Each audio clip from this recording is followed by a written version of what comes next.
Mhm.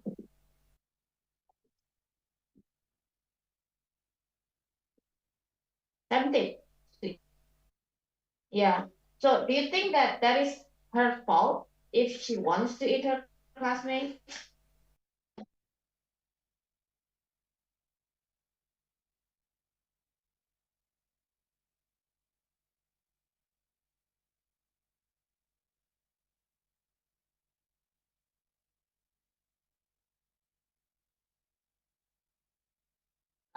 Very Recording difficult in to progress. understand. But you know what?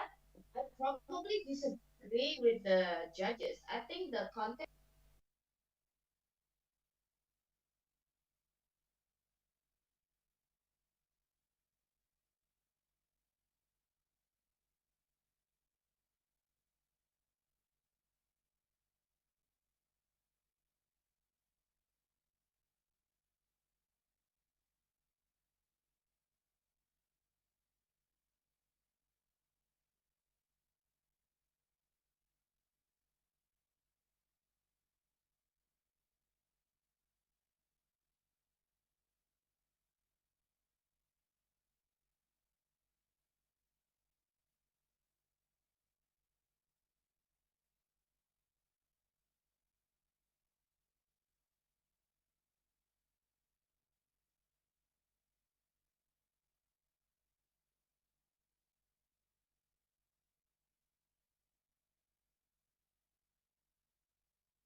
Okay, so I'll show you the short video of Babirusa. After that, my students' interpretation turning it into superhero with all the background story and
Assalamualaikum warahmatullahi wabarakatuh.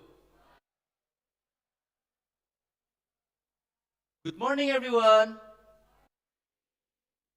Ladies and gentlemen, welcome to the awarding ceremony of National Essay Writing Competition 2025 and Public Speaking Seminars.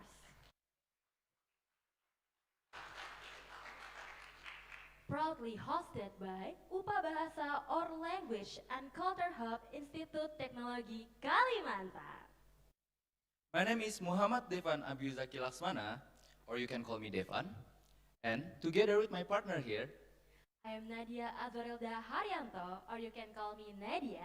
We're so happy to be your host for today's inspiring and exciting event with the theme Embracing Global Communication Through Language and Technology. yes, today we'll celebrate creativity, critical thinking, and communication skills that connect language and technology in our global world. This is the peak of the series of events for the National Essay Writing Competition, which was held on the 25th until 28th of October. The participants are students from universities all across Indonesia, from Banda Aceh, Medan, Padang, Lampung, Jakarta, Yogyakarta, Malang, Banjarmasin, and Balikpapan. And now we have six finalists who are from universities outside Balikpapan, which is why we have this wonderful hybrid online and offline method for this event. Yes, this is a unique writing competition which combines on-the-spot writing and a speech contest. The participants are able to prove their competence both in English language and technology.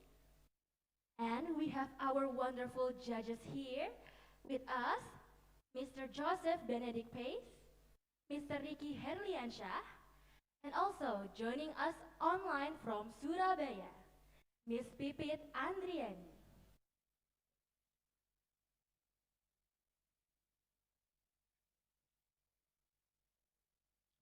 Our distinguished judges, honorable guests, and audience, to begin this wonderful event, let's sing the national anthem, Indonesia Raya.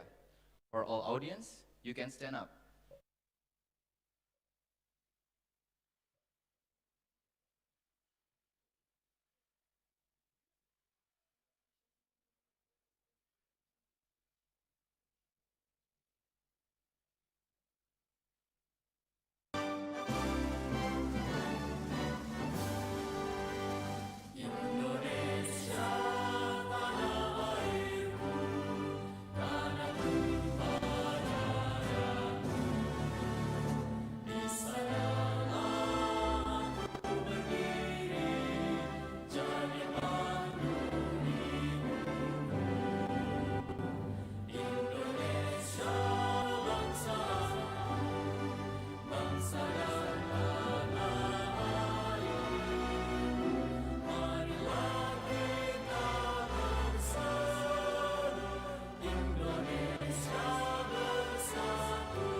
Audience, you can have a seat.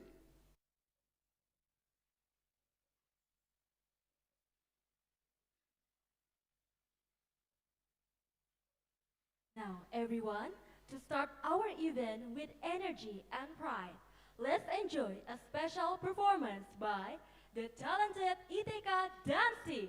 Please give them a big round of applause.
Wow, what an amazing performance. Thank you to our ITK dance team for that wonderful opening. Now, to officially start our event, we are honored to welcome Miss Healthy Susan Tiningdia, the head of the committee, as well as the head of UPA Bahasa ITK, to deliver the opening remarks. Please give her a warm round of applause.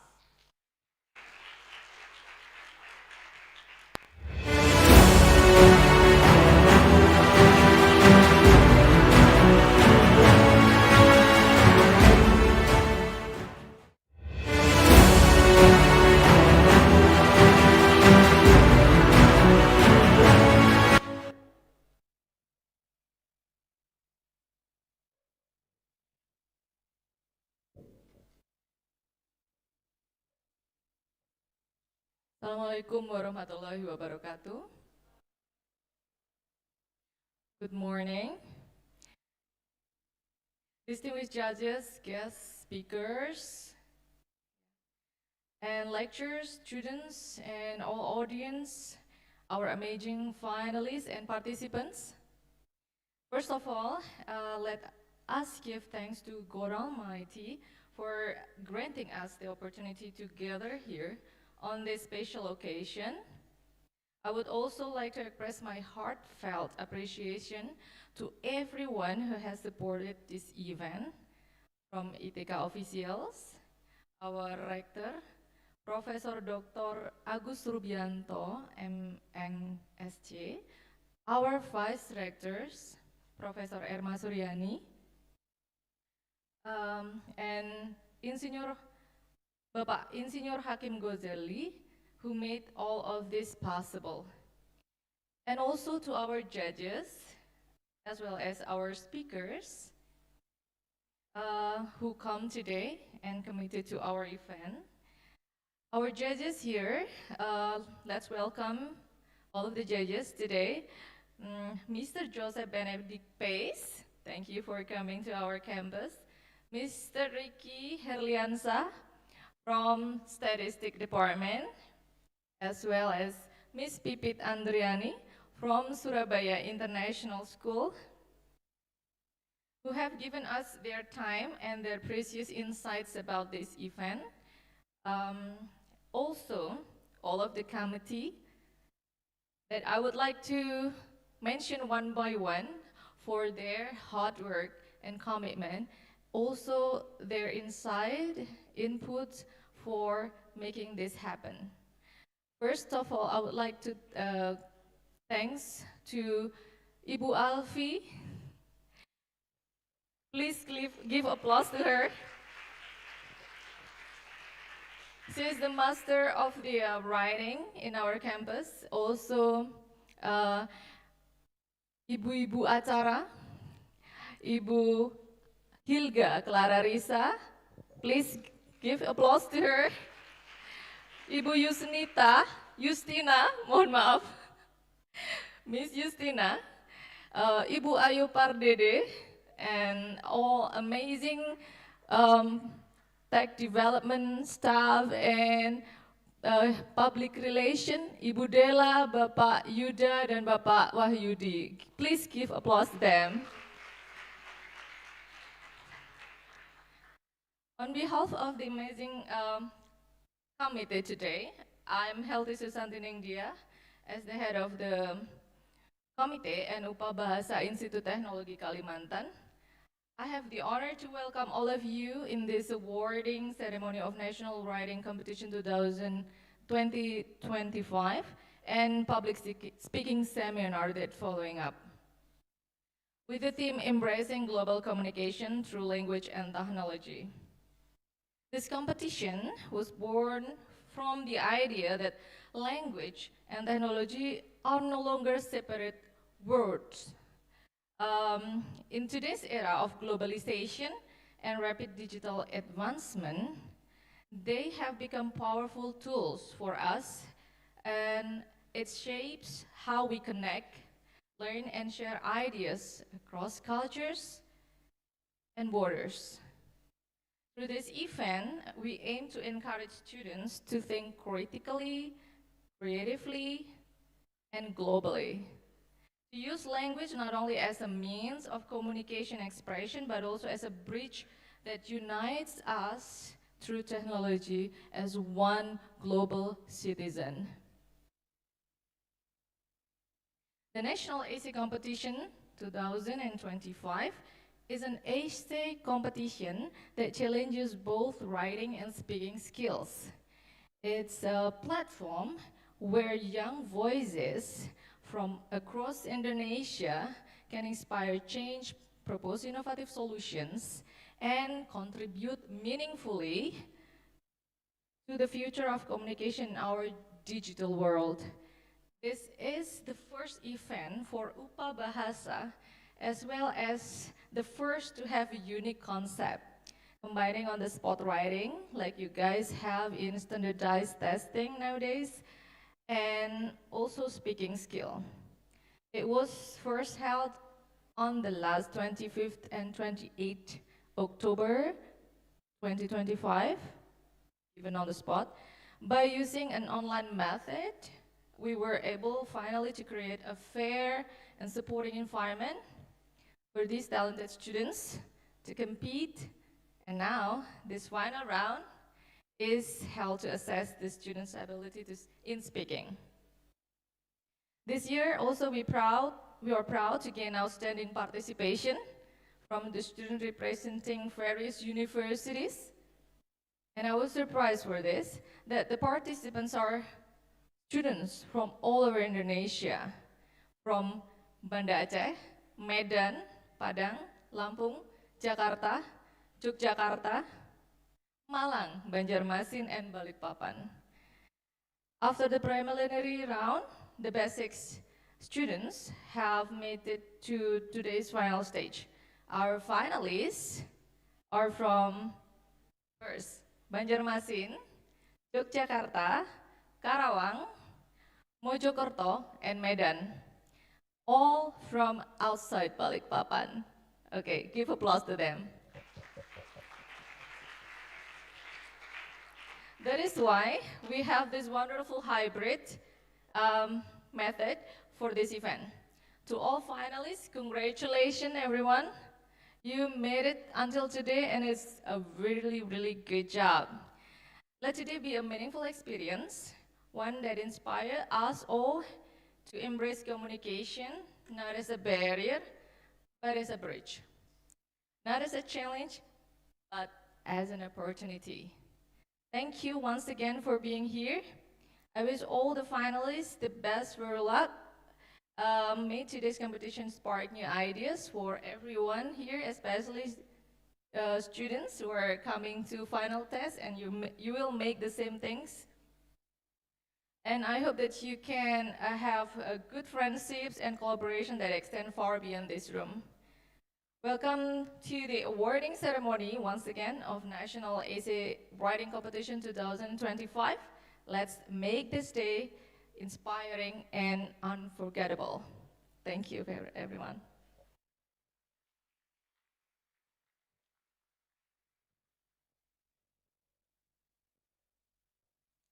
Thank you very much, Ms. Susan, for the inspiring message and encouragement. As the representative of ITK officials, the remark also officially opened today's event.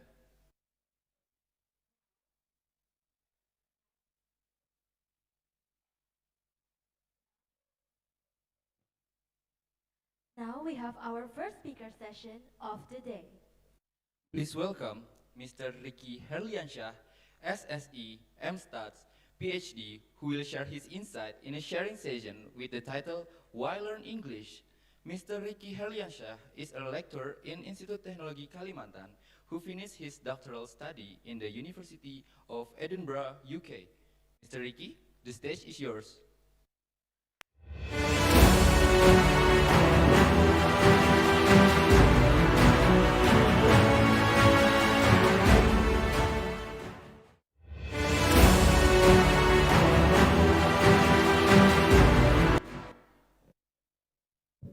Check. Good morning. Be semangat ya. Mr. Joe, pardon me if I mix a little bit in bahasa. Spekta. Yeah. Still spirit ya. Good morning. Assalamualaikum warahmatullahi wabarakatuh. To our honorable friend, yeah, Mr. Joe. Mr. Joe is from London. Yeah, I visit London several times. We talk that about food and also something unique in the UK. Yeah. He has been living in Balikpapan for 4 years. Yeah. And also two honorable committee, Bu Susan and the other teams. It's an honor for me to be here, standing in front of all of the participants and also students from our institutions. Today, I'm going a little bit sharing about my little experiences during my studies in my master and also my PhD, and how English has helped me to reach my dream and also meet and visit so many countries and also meet different people. Hopefully, my little story can spark a little bit motivations and maybe new interests for you to learn more about English. Yeah. Maybe I want to share a little bit about myself. Uh, Next. And my name is Ricky Herliansyah. I did my undergrad at Mulorman University in Samarinda. Uh, and after that, I continue my master's in Sydney, Australia for 1 year and a half. And after that, I apply as a lecturer in ITECA 2018. And then I got my PhD in 2023 in United Kingdom. And to be fair, to be honest, I was born in very small village in East Kalimantan, where in 2010, I mean in our senior high school or in our junior high school, there was no like technology, there was no internet, there was no phone. The only thing I know during my elementary school was playing hide and seek and flying a kite. Yeah. It's just play like the kids during my time do.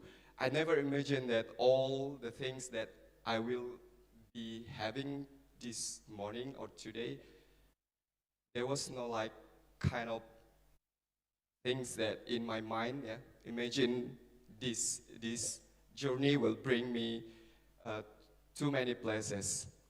And next, so this is a little bit my experiences. I think this is also part of what you should also consider when you do bachelor or undergrad studies. Don't just study in the class or inside the classroom. There are so many things that you can explore outside the classroom. This is all the things that I mark during my journey. I become like ketua himpunan, and then I become the president of BEM and faculty level. And after I graduate, I'm still actively involved in Mata Garuda. It is associations for scholarship in East Kalimantan. And also during my study in Edinburgh, I'm becoming the chairperson of Islamic Society and also the Indonesian Student Association in Edinburgh. So I believe all these things shaped me how I become today. So I also want to emphasize that many chances, many experiences that you can learn, that you can get from not only inside the classroom, but also outside the classroom. Not to mention, English is one of them. I encountered many experiences and opportunity during my English journey. So I will tell you why you should learn English. And I never regretted that I have learned English earlier in my career. I started learning English in my elementary school, and I like English since then. So maybe it's a bit unique for all the child or children around my age. I bring dictionary, I bring conversation book with me every time, and I have been doing that since my elementary school. So I just like English. I never imagined that I will do master in Australia. I never do PhD in UK, but the thing that I like bring me to the place that I never imagined in my life before. Next. So this is all my collection picture where I have been visiting. So I went to Denmark, Copenhagen for traveling. But you know, without English, it's impossible for you to even like go to the airport, like ask the immigration and etc. I went to Hungary, and the farthest place that I visit is South Africa, the Cape Town, where it changed my mind about penguin.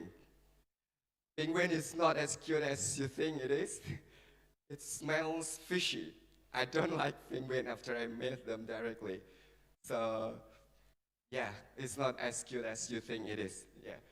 And I went to Switzerland and Swiss, and yeah, English bring me to all these places which I had never imagined in my life before.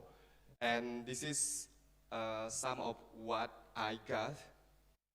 I think also part of because of English as well. Because all these scholarships bring me to different countries which require English as the main language for us to survive in this country. Next.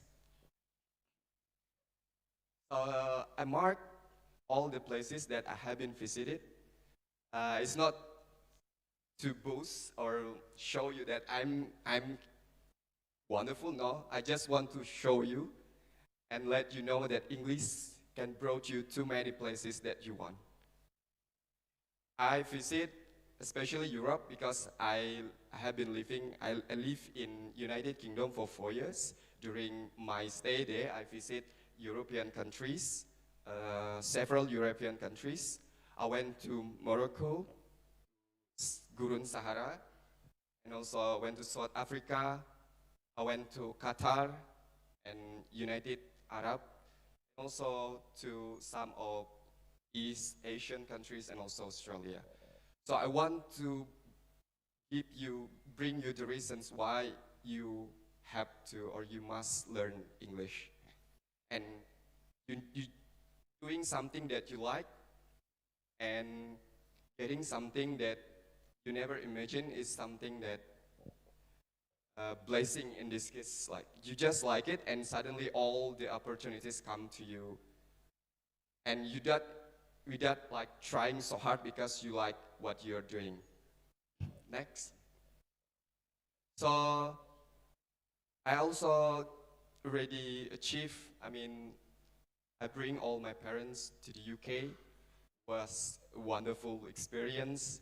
I got married and also went Umrah with my parents.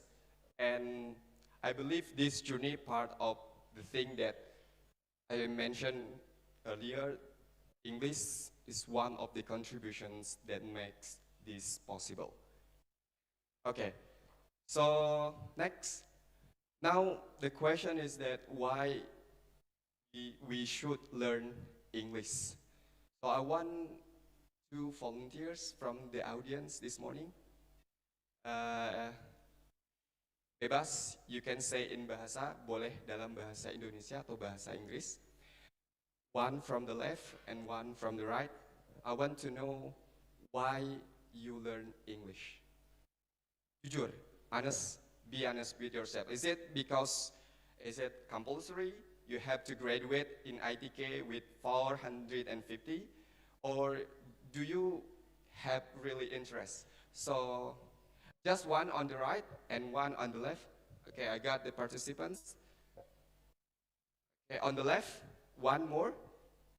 Okay, okay, please say your name and why you learn English. Yeah, boleh in bahasa, boleh in English.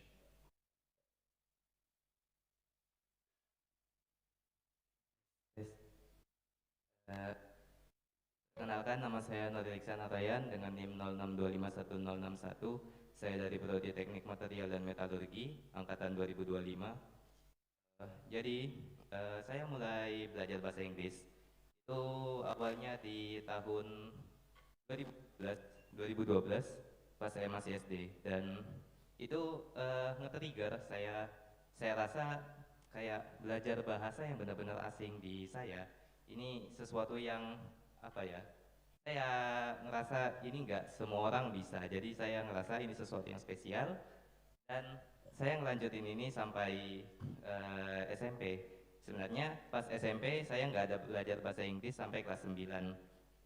Di situ saya mulai belajar bahasa Inggris secara mandiri, saya nonton YouTube dan saya ngelihat beberapa streamer main game dan saya nonton mereka itu benar-benar pakai bahasa Inggris dan saya di situ belajar.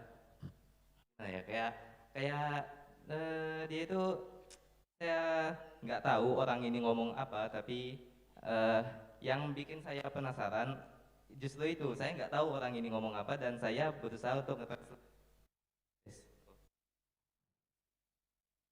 dikit. Eh, Jadi di situ saya mulai lebih interest lagi. Saya kurasa kayak bahasa Inggris ini benar-benar ngebantu saya hal-hal yang ibaratnya di dalam kompetisi atau main game atau belajar ini benar-benar ngebantu. Ya saya pikir itu benar-benar berguna dan saya benar-benar fokus belajar bahasa Inggris secara mandiri, manual ya mandiri saya pas SMP karena itu sekolah saya basis agama. Jadi di situ nggak ada bahasa Inggris. Okay, thank you. Give applause Thank you. for our first volunteer. Curiosity and also triggered by other people who speak English but you don't understand and you're curious what they are speaking about and then that motivates you to learn more about English. That's very interesting story to hear. And another one from my left hand side, yes, please.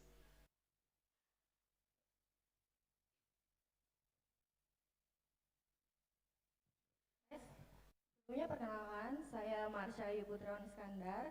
Saya dari program studi Teknologi Pangan angkatan 2025.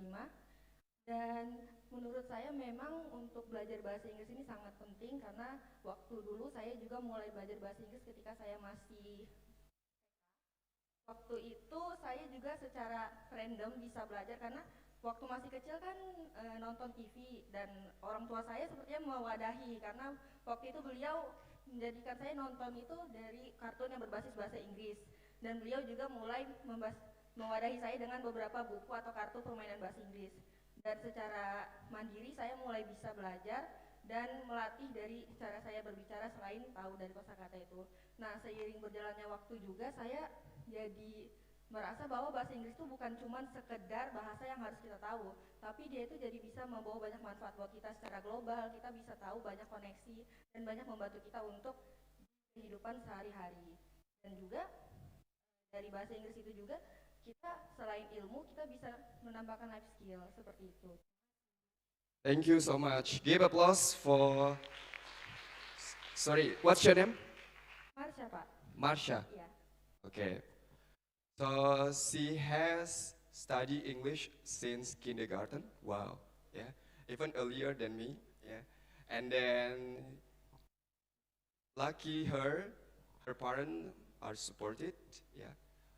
By providing her like English movies for cartoon. Yeah. I mean, watching cartoon in English, so books in English, and you got the interest and you got the right environment and it's on you now.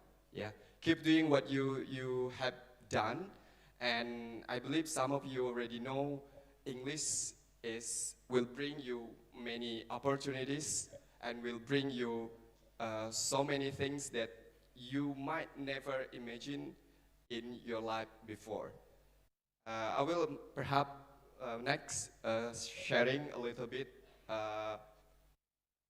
about this is top 4 reasons why people decide to learn English. And the first reason to make it easier to communicate when abroad. And this is the top 4 reasons, and in Asia, more than 50%, in Europe, more than 60%, and also in America. So around the globe agree that the main reasons for learning English to make it easier to communicate when abroad. So that means people already think to make a journey abroad when they start learning English. So my question is that, do you want to go abroad? Mau keluar negeri? Nyaring-nyaring dong. Mau keluar negeri?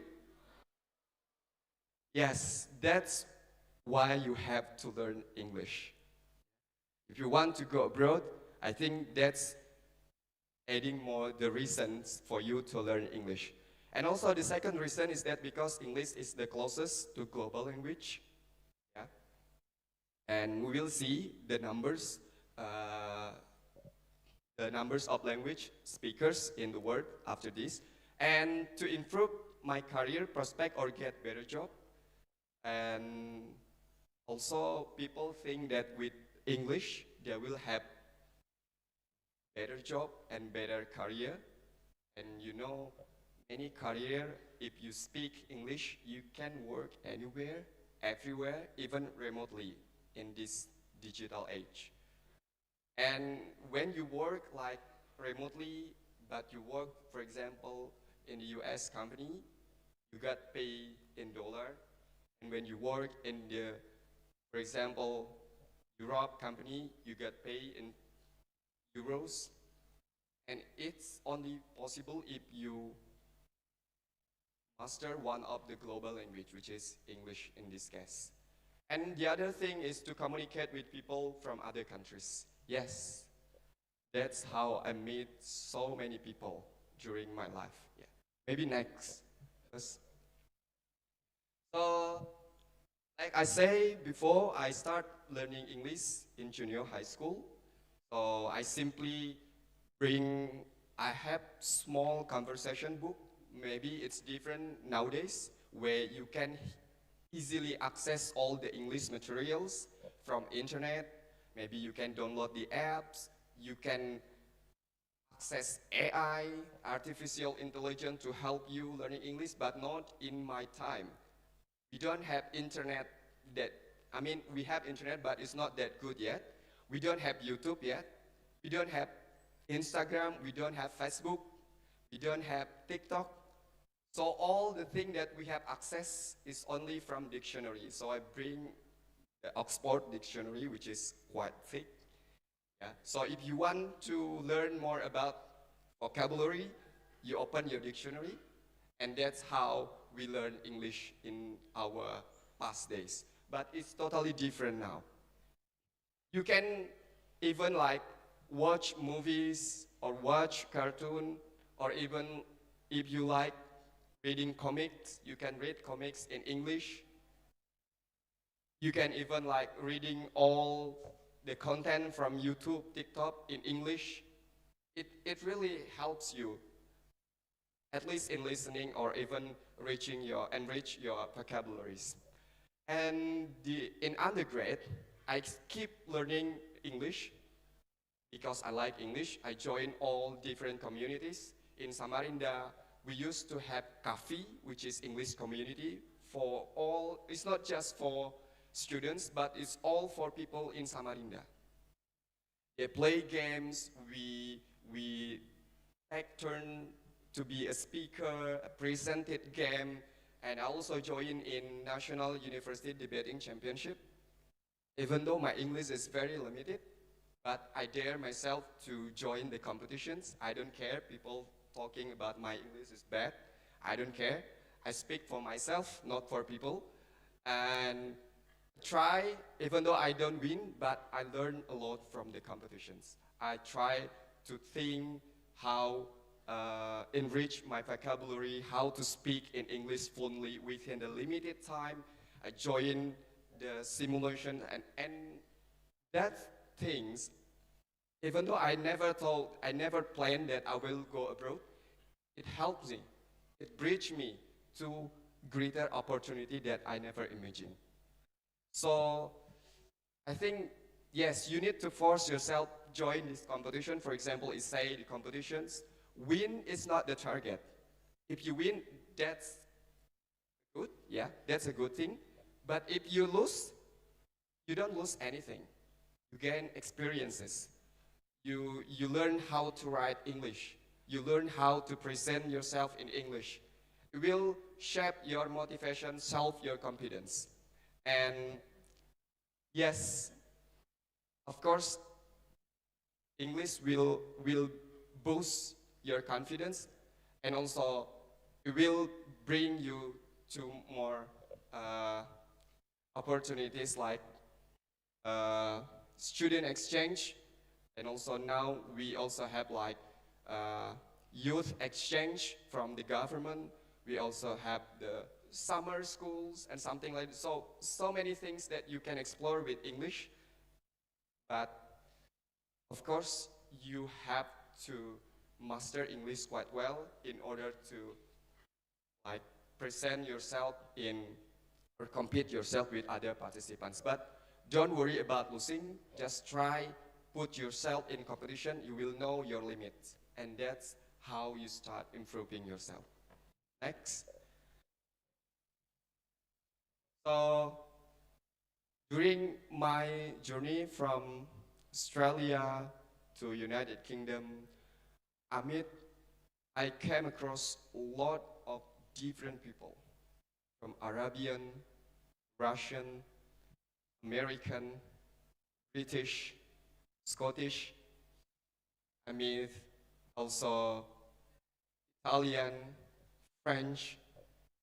I meet a lot of people, different backgrounds, different beliefs, different race, different skin color. But we throw away all the differences and we sit together, laugh together, joke together. English is the one who unites us. So that's how you open your perspective, looking at people from different angle, looking at problem, looking at the world from different perspective. We know in Indonesia we live, especially Muslim, always as majority. We take all we have in Indonesia for granted. We have so many mosques, kita punya banyak masjid. We have so many Islam communities. But when you study abroad, when you go abroad, you will see things differently. You will become minority. Because you will never hear suara ajan in English or in Australia. So you need to remind yourself when it's time for you to pray. There is no one reminding you. And fasting, I experience fasting from the shortest time to the longest time. In Australia, I fast from 8 a.m. to 4 p.m. So the sun set at 8 a.m. So it means that at 7 we still have time for eating. And you break the fast at 4 p.m. I mean, you can start eating after 4 p.m. It is very short time. In United Kingdom, I start fasting at 1 a.m. Jam 1 malam, you already start fasting. And you break your fast at 10 p.m. So you only have 3 hours to break your fasting, to enjoy for the next fasting or sahur, and you also do tarawih. So within 3 hours, you have to finish all those things. I have experienced all those things. So it changed our mind. I mean, all different things you will see when you travel, when you go see the world. You know that we are not the only one who are living in this planet. Many people living, and with their different background, with their different minds, and we should respect all other people's beliefs. That's what I have learned from encountering so many people. People never judge me because I'm Muslim. They never like throw me from their group because I'm Muslim. And we should do the same. Because I have experience as minority, but they never, like, even like in the big community, they know I am fasting, they respect me, and and even like in some places, we can request that we don't like eat particular things. They respect all the people's choice. And that's how you see the world differently. And you need to experience that to know the perspective. And please go beyond the word that you know. Go beyond Balikpapan. Go beyond Indonesia. So you know, the world is not about Balikpapan. The world is not only about Indonesia. The world is about us, all of us. Okay, next. And this is the most spoken language. The first one is, of course, English with 1.5 billion. But Mandarin is also one of the biggest spoken language because you know the population in Mandarin is also quite huge. And after that, followed by Hindi, Spanish, French, Arabic, and other language. So I'm not sure in a couple of years whether Mandarin will surpass English in terms of spoken language. We don't know. We need to see how the global move to this. But as far as I know, English will always become the international language. So having English, you will have and open many things for you to access all opportunities. Next. So I have said also in the previous slide that English will also help you in career opportunities. Not, I mean, we don't need to talk or taking example from career abroad. Just take examples in our country, in Indonesia. Many companies, like multinational companies or government or state companies like BUMN, English is part of the requirement. If you want to apply for Pertamina, you want to apply for example, other big companies like Pupuk Kaltim, LNG, I think English is part of the requirement. And if you get English in you, I think you got a bonus point, added value in your CV. And also it will help your career, like in Pertamina or even like in banking, they have scholarship for their employee to study. And I know some of my friends also from Pertamina, from bank, yeah, they study abroad, which is only possible if you know about English, if you master about English. Next. And also access to information. AI, even though AI now can maybe translate it into bahasa, yeah, but in real life communications, in real life situations, AI maybe is not in that situation yet where AI may be helpful for us. So you still need to rely on yourself. It means that you need to improve to your English and accessing all informations like technologies nowadays and also competitions, chance for exchange and other things. They might, in the world, there's so many things that you can explore, but yes, they are all in English. So with English, you might have better chances, better opportunities, and better access to informations. Next. And of course, with English, you can travel and culture. I think one of the top 4 reasons to make it easier when you go abroad.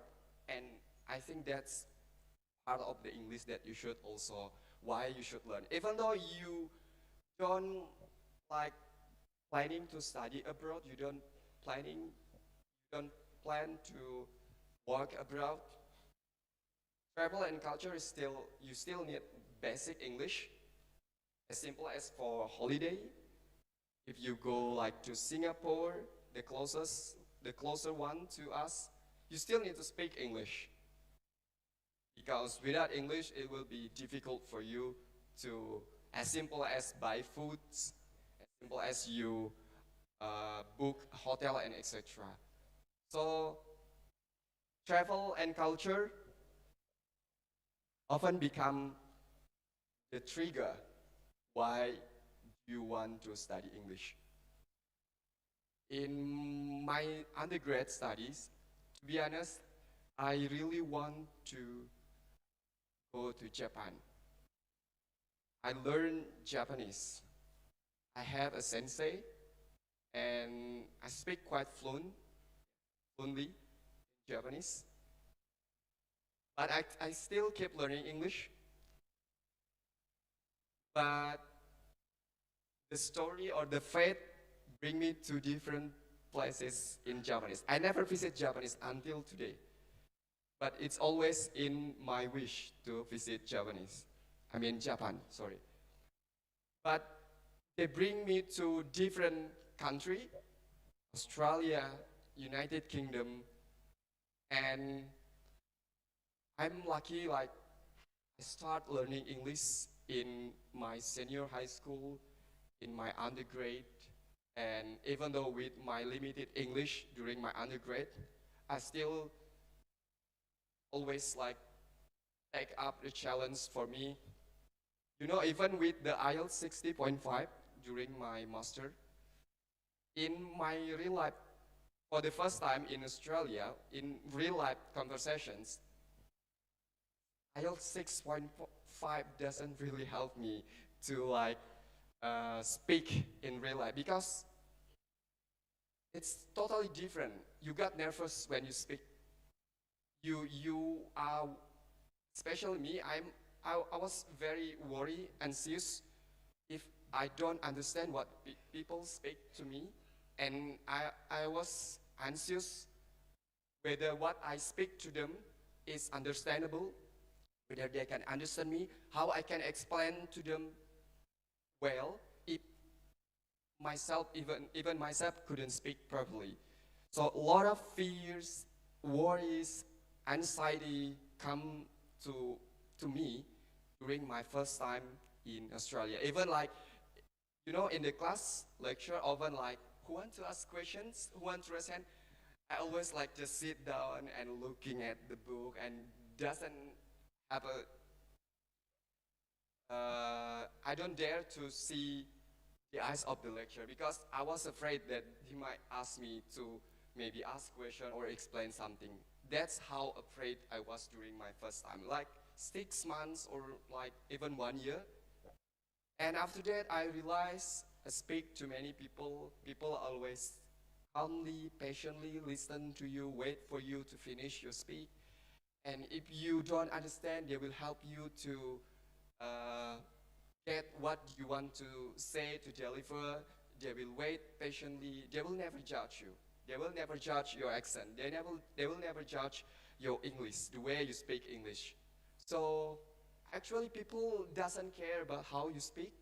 Actually people doesn't care how your English is. English is about communications. As long as you can communicate, it's fine. You don't need to follow the grammar. Even sometimes, like, yes, there are some people that when I spoke grammatically incorrect, they will correct you. It's okay. It's a lesson learned. But in my experience, people never correct me when I spoke incorrectly. Even like during my PhD, of course, when you write, it's different story. You will be corrected so much when you write something. But when you speak, people will never judge or even like, as long as you understand, you deliver the message, people will accept it. And that's how you learn through the real life. So you need to learn this, and you need to, maybe one day you will be in the situations where it was your first time. There is always a first time for everyone. Think that don't be anxious, don't be worried that people never judge you. So don't be afraid about delivering your idea. Sometimes your idea is just similar with other people. When I try, like, I want to ask this question, but I was afraid that maybe the question seems silly. Maybe it's like, oh my God, this is not really a good question. We think too much. But in real life, they don't really care. Even like this foolish question is a good question. So never limit yourself to ask question. If you want to ask, just ask. Never think like it's gonna be loved by people. Maybe it's in our environment, I might say, if you ask something foolish, we will be judged by people. But when you're abroad, they doesn't care about that. If you even like doesn't understand small thing, just ask. Never care about people as long as it's not about something like hate speech or something like that, sensitive things. It will be okay. Okay. Next. And of course, global networking. You don't go beyond Balikpapan. Yes, you will only bring or build networking with the people that you know. Of course, with the social medias, with the technology nowadays, you can build networking everywhere if you want. But I believe it's not the same with the face-to-face connection or networking. You meet with people is totally different with you just meet social media. So it's also important if you want to get more friends, to get to know more people, you want to know about one cultures, want to know more belief, more than you already know. I think you should go and learn more about English. Learning English is not just about you're learning about language, you're also learning about the culture. So when you're learning about language, you're also learning about their culture. I think one thing that I might think is very different with our culture, in Indonesia, we often like speak like round, round, and round too much thing. I mean, it's not straightforward.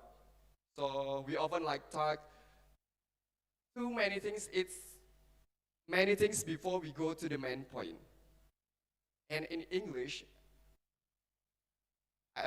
many people like when we talk and when we discuss, they like the straightforward point.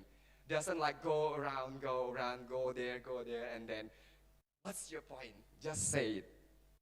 And it is totally different from us. So when we want to ask, where did you go this morning? You ask, how are you? Where did you go? And so many things before you go to the main questions. And then it affects us in how we also write the essay. We often like write the essay, go, and then just the main point is just one sentence, and it's a really bad habit. And it's all us in Indonesia, I believe. That's why when we write, or when you go abroad and you write essay, you get a lot of comments that it's not straight point, just go to the point and details and explain and things. I think it's part of our culture because we don't really like straightforward. We really like, even like asking help, we go around, and then before asking help. And that's why I told you that when you learn language, you learn about the cultures. Many things that you're going to learn. And I think it brings to the new perspective, and it brings to the new way how you maybe interact with different people from different background. Next. Okay, this is the technology and media. I have said this, that technology also nowadays, many of the technology, the guidance, and also how the system works is in English.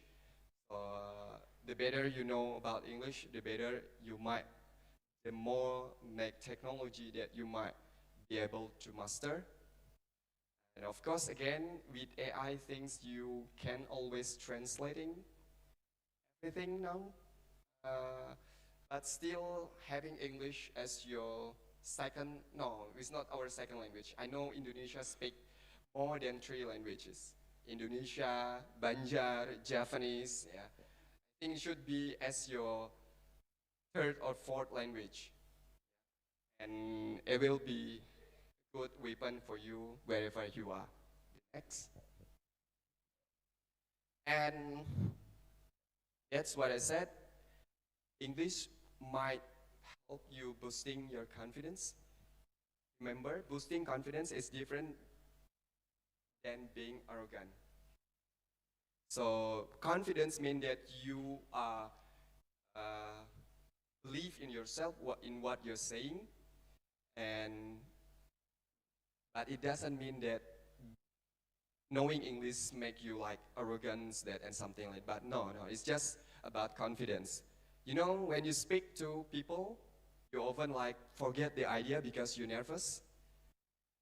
You often like you speak English. We have the idea, but sometimes it doesn't pop up in my mind. Like, oh, I'm what I'm good. So practicing English, speaking, and etc. will boost your confidence. Will English is a language. Language is about habit. The more you often use English as language, the more you are fluent in speaking English. I believe in your head when you speak English, you think in bahasa first. Pasti pakai bahasa Indonesia dulu, and then you translate it in English, right? So it's like your mind is like think twice in bahasa and then in English. You translate it in English. Sometimes you know in bahasa, but in English you doesn't know. But the more often you speak, you will forget about the bahasa thing, and then you just speak. Fluently is just you speak in bahasa, and I think I'm starting to move to without thinking in bahasa. So if I want to speak, I'm just speaking. I don't care about the vocabulary and everything. I forgot and just say, I'm sorry, I forgot the vocab. Just. So doesn't need like, you need to like get used yourself, practice yourself. It doesn't really like suddenly, you can suddenly like remove that from your mind because it's about habit, but you need to practice that. Practice, practice, and practice. And then you will speak. Maybe it doesn't sound like native, but at least people understand what you speak. Yeah. Next. Okay, I think this is the final slide. I think that's what I said. Learning English is not just about acquiring a new language, but also opening to doors to broader world and also with opportunities, adventures. And hopefully you all of you here, because I'm also head of the international office in Institut Teknologi Kalimantan, I really hope that many students want or go beyond Teknologi Kalimantan, go beyond Indonesia. If you want to know more opportunities about student exchange or international competition, you can come to me. I'll be happy to assist you. I will be happy to help you. And I'm also happy if many of you will want to go beyond Indonesia. Learning English is one of the bridge that you should follow or you should walk on. And I think that's all from me. Thank you for your attention. Good morning. Assalamualaikum warahmatullahi wabarakatuh.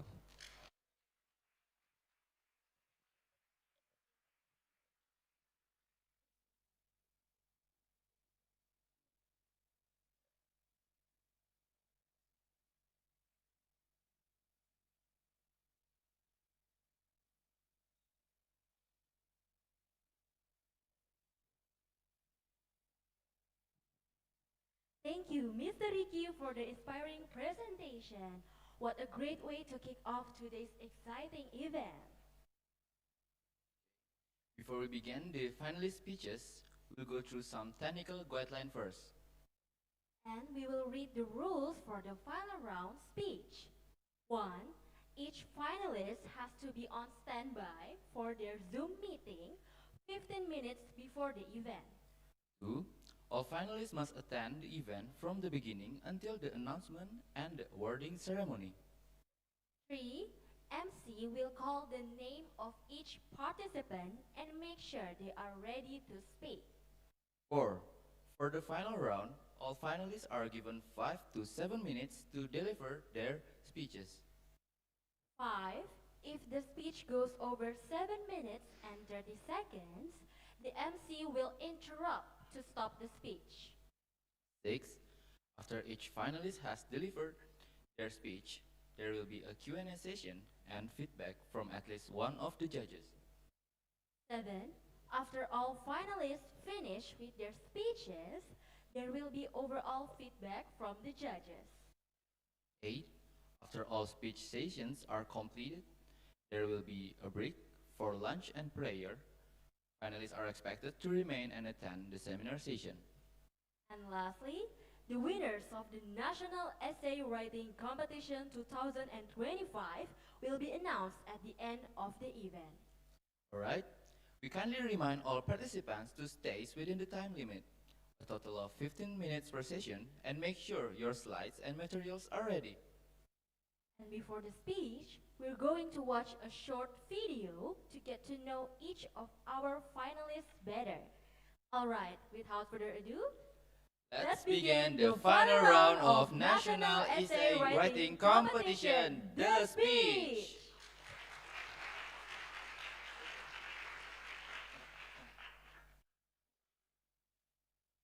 Let's welcome our first finalist to deliver their speech. The first finalist is M. Jody Septian Wahyudianto from Universitas KH Abdul Halim Mojokerto.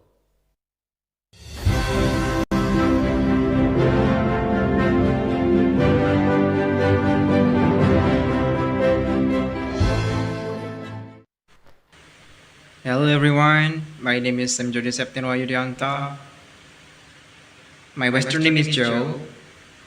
I'm from Batam, Rayong Island Province.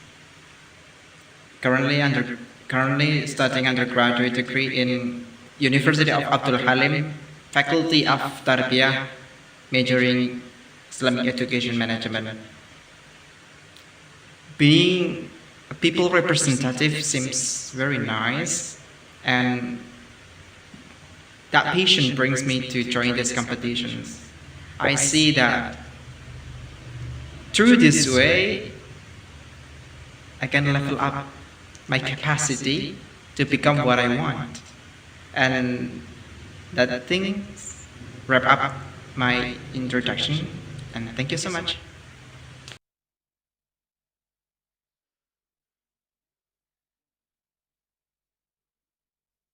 Okay. Alright, Jody, are you ready? Yes, I'm ready.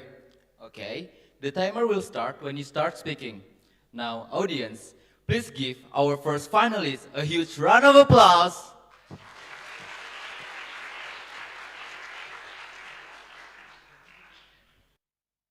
All right. Well, thank you so much for the opportunity. Before I'm coming to the main topic that I'm going to deliver to you all, have you ever known about digital that interrupt our activities? Maybe I ask the committee to share my aid that I give to you, the presentation. Would you mind? The committee, please.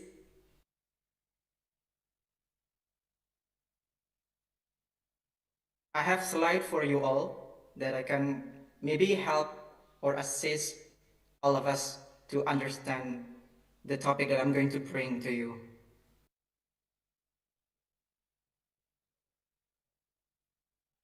All right. All right. Okay, please come to the next slide.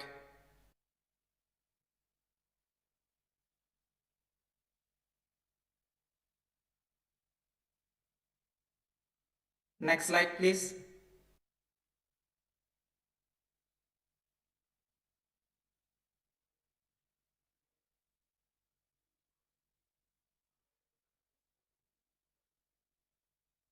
Next slide, please.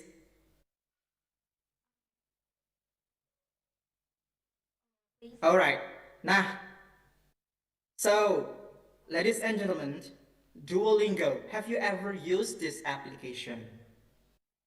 I think this is the easy to go application that you can learn any languages that you want, anywhere and anywhere. Please, to the next slide. I'm so sorry for interrupt, Jody. Hello, can you hear me? Yes? Uh, Yeah? can we please pause for a minute because we have some technical difficulties in here. Maybe you can stay for a minute for a while because in this venue we are actually have a freeze moment. So I told you to wait for a minute, please. All right. Okay, thank you, Jody. Anytime.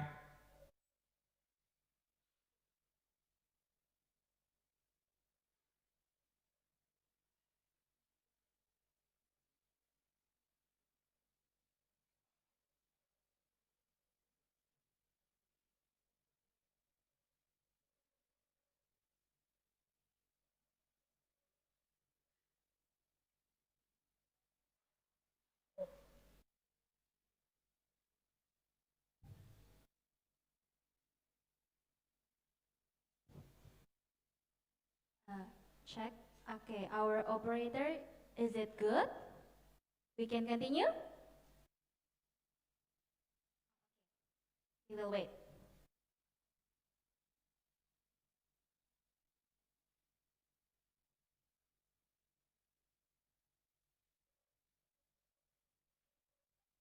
Okay, thank you, operator. Jody, can you hear me? Yes? Now, you can continue your presentation, please. Thank you. Yes, thank you. And I'm sorry, guys, for the technical issues. So let's come to the slide here. The first, I give you Duolingo as a representative that digital interrupt our activities. It is application that we used to know. We can use it anywhere and anywhere. Please continue to the next slide.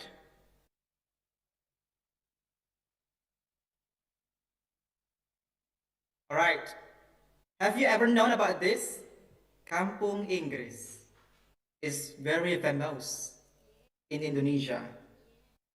So, why I give it to you these two examples? You all know, because these two represent the traditional classroom settings and the digital, which is now we are going to talk about mobile applications in learning new language. Please continue. All right. What mobile app provide to us? The first one is practical.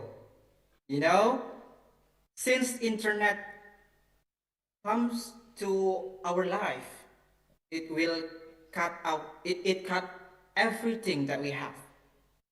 So we can do anywhere, like I said earlier. It's practical, it's hand size, so you just put in your pocket and just your tip of finger will lead you to a diverse, a universe of, various, not only Duolingo, Google, Coursera, and many more. Continue, next slide.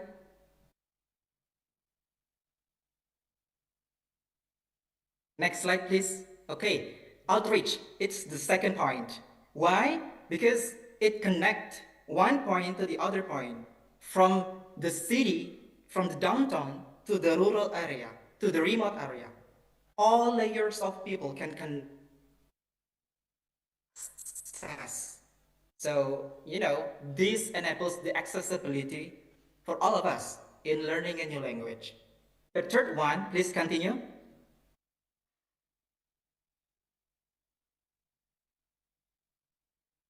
I'm sorry, I cannot see the screen, the start screen, the slide. I just see my face. Right. The third one is ease. Yeah, because this give me easy to go. We don't need to bring so many books in our bag. We don't need to bring a dictionary. Just open our phone, turn on our phone, and there we go. Next, please. Number 4 is flexibility. We can learn at our own pace. So this one, that the fundamental actually of the technology or specifically internet that disrupt our life. And the last, what mobile app can provide is, please next slide. Affordability. You know that Duolingo is not kind of non-profit, the application, but some need subscription. Like I said, Ruang Guru, for example. So even though they have to pay for a course, they still cheaper than the traditional classroom settings. Next, please. And however, guys, traditional classroom also have something that mobile app cannot manage. The first is the feel, the true progress, the growth that explicitly felt. We also gain support system over there because we come into real life. We come to Kampung Inggris. We meet teacher, we meet our colleague, new friends, and that make us feel the growth itself. And then the second one is entangled. Entangled is, bonding, chemistry, because the act of shaking hand or other physical things, physical touch, is enough in building up an emotion psychologically that triggers the feel of sense of belonging. Knowing that people need recognition. The next slide. So what? The key takeaways about to what extent that mobile app can replace traditional classroom settings will be vary based on the current circumstances. Specifically, the it's individually perspective, guys. So because this is my writing, so all of this based on my experience and common sense, like common research, common finding, common discovery that I found about two sides, like the technology one, the mobile app, and the traditional classroom. And hope to the last slide, please continue. What we do, it's us, has the control, the full control. So wisely choose the best mode suite to our needs and capacity. All preference, even though the teacher, the professor, or your friends recommend you to go this and that, it all back to you because you yourself that value what you need and what your capacity. And I think that's wrap up the speech for me. I'm Joe Muhammadi signing off. Thank you so much.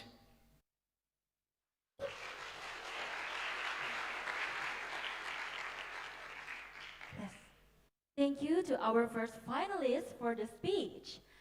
Thank you, Jody. Now we will have a brief Q&A session and feedback from one of the judges. Please, Mr. Ricky, is there any comments or feedback for Jody?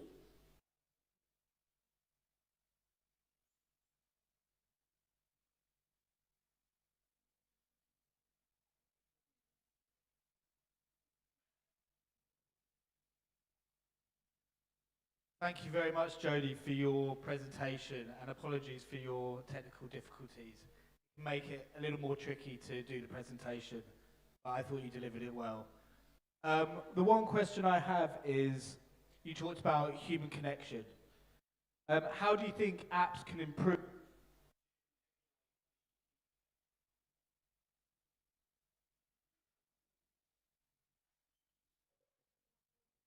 Excuse me?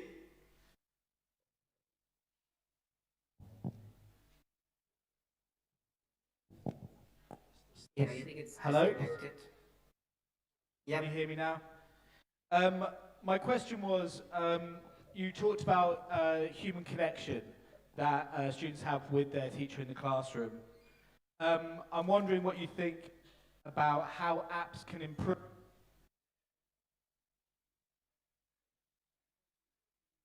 Yeah, I got your point, sir. Thank you so much for the questions. All right. So both have their own advantages. Like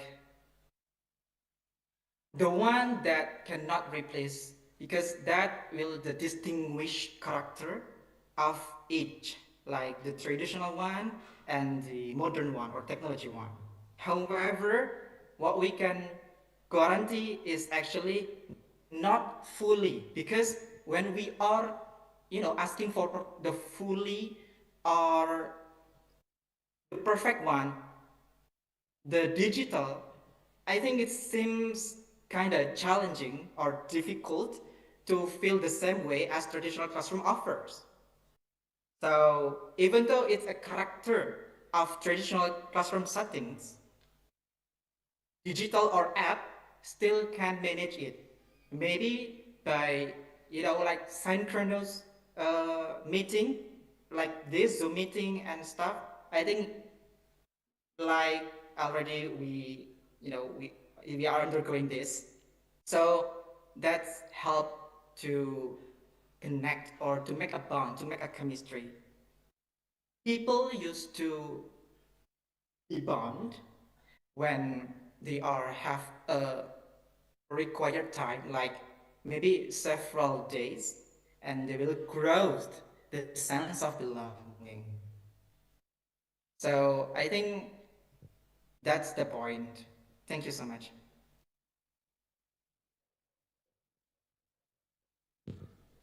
Okay, thank you, Jody. Thank you, Mr. Joe. Uh, okay, Ms. Pipit, do you want to do you have a comment to our first finalist, please? Is there a comment or a question? You can ask questions or you can even comment to him about it. Okay, probably a question because the previous judge also asked a question. Is that okay? Yes. Yeah, all right. So, from the book called 21 Skills for the 21st Century, the opening of the book, it says, kids, when you grow up, you probably don't have jobs. So I think this resonates with your writing just now of how traditional classroom is somehow threatened with learning apps, right? So you as someone who is still learning in university and I assume do not have an established job yet, how does it make you feel when somehow technology like this presents a new challenge for a traditional school setting in which I'm assuming you're interested in because you study education management, right? So how does it make you feel? Are you threatened or are you excited for the future? Thank you. Well, the key value of the answer that I'm going to deliver is actually, please taking note, all of us, we cannot deny, we cannot avoid technology or will be left behind. That's the point. So what we can do as superhuman ourselves, like the people that can control who is creating the AI, the creating technology and stuff, we can manage it. Like I said again earlier, that each method or ways have their own characteristic or unique that distinguish one to the other. So it cannot be replaced. The traditional classroom with the points, the few points, and also the digital app, they also have their own points. They can be mixed up. However, they not guarantee it will be the best one or the perfect one, since the characteristic of each platform, of each method they own. I think that's all. I hope it satisfies your questions. Thank you. Okay, thank you, Jody. Thank you, Miss Pipit. Is there any comments about for our first finalist? Okay, thank you, Jody, for your great presentations. I think just want to maybe give some comments.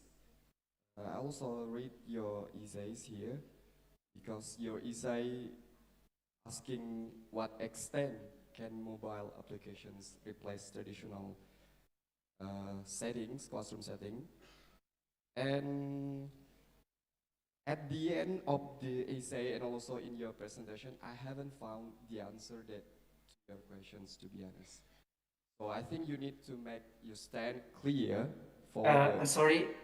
So to the questions in your essay, I haven't found the answer, exactly the answer that you want to deliver, even in your presentations. I think you should be clear in to what extent, because in your essay, I know maybe it's very limited time to write this essay, but I hope I found the answer in your presentations, but unfortunately not. And you say that it is based on the current circumstances. I want to actually know in what circumstances that this AI might replace the traditional classroom. And I think, yeah, it may be just a feedback for you. I mean, you might want to focus on the questions that you addressed in your essay and also in your presentations.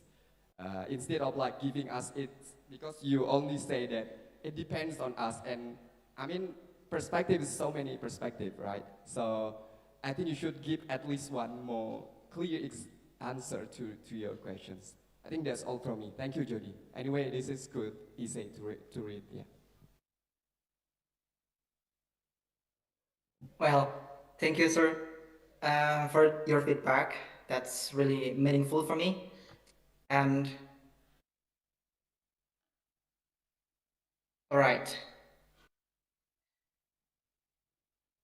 you don't need I to. will give a order. Yeah.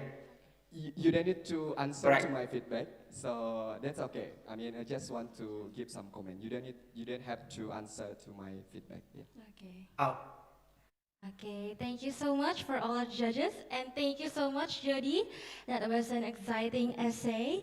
And next, we will continue with our second finalist. Yeah, please give big round of applause to our judges and to our first finalist, Jody. Now, let's welcome our second finalist to deliver their presentation. The second finalist is Esi Dia Zafira from Universitas Pembangunan Nasional Veteran Yogyakarta Sleman.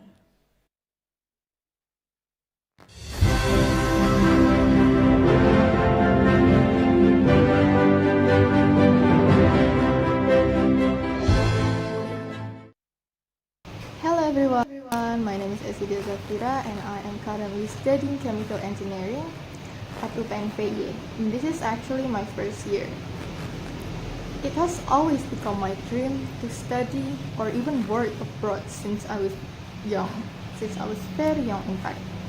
Because I want to gain, I want this knowledge, I want these experiences that I gain from abroad to be brought back to Indonesia so I could spread this knowledge that I have and improve people's life here. And to do that, one of the steps that I've taken is to join this competition. From this competition, I have come to learn about how far does my English skill actually goes. I actually practice my vocabularies and my speaking even more. And overall, this competition just helps me practice my language skills. Thank you. Okay, thank you, Essie. Okay, maybe we'll wait for the operator to show Essie here. Hello, Essie, do you hear me? Yes, I hear you. Yes, are you ready, Essie? Yes. Yes, you ready? Alright, the timer will start when you start speaking. Now, audience, please give our second finalist a huge round of applause.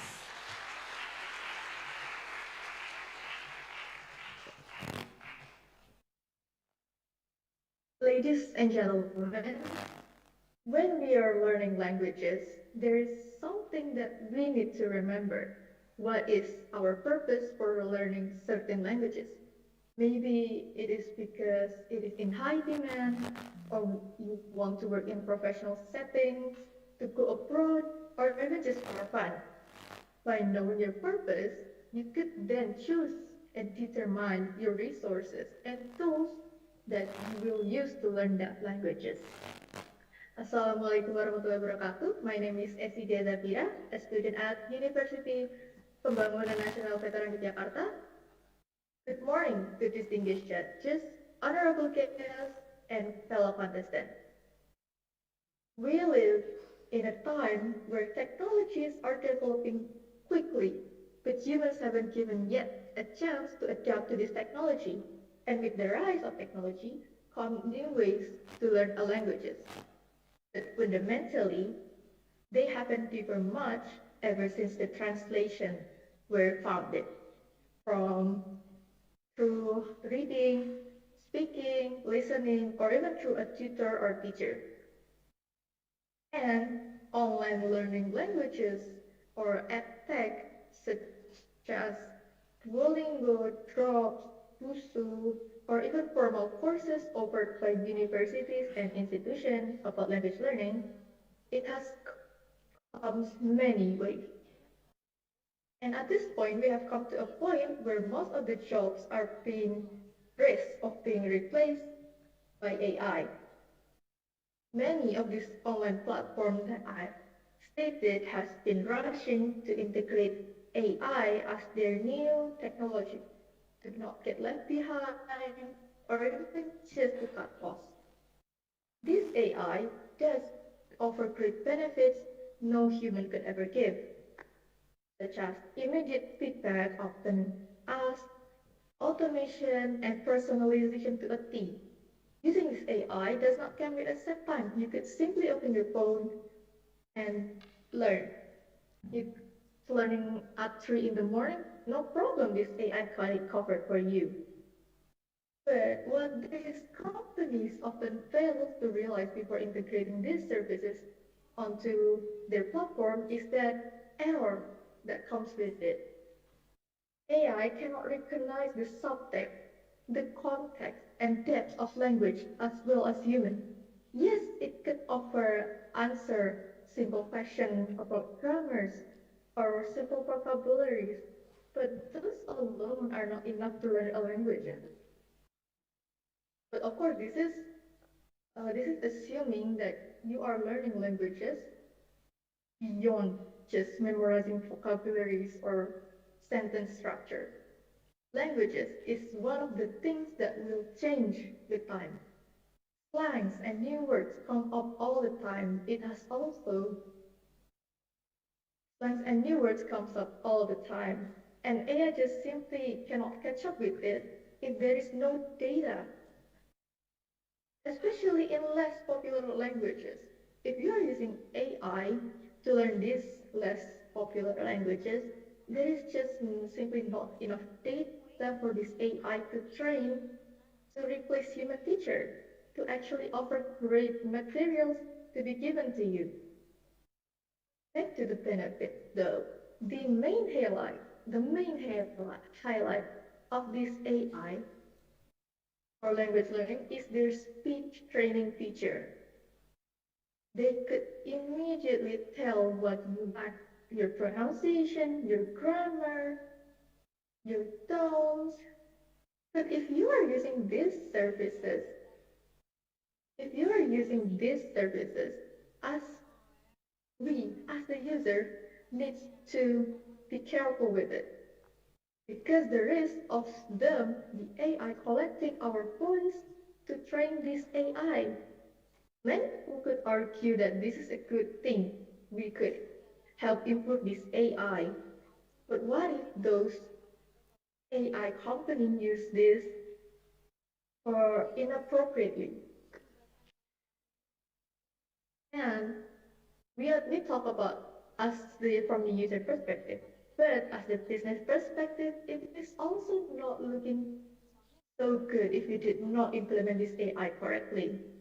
Take Duolingo as an example. Recently, there has been controversy about their AI first strategy, cutting their employees or contractees and replace them with AI instead. The public was outraged. Many long-time users teach their tricks, and casual users also claiming the quality of the content Duolingo provided has dropped significantly. Many grammatical or vocabulary errors are more present at times.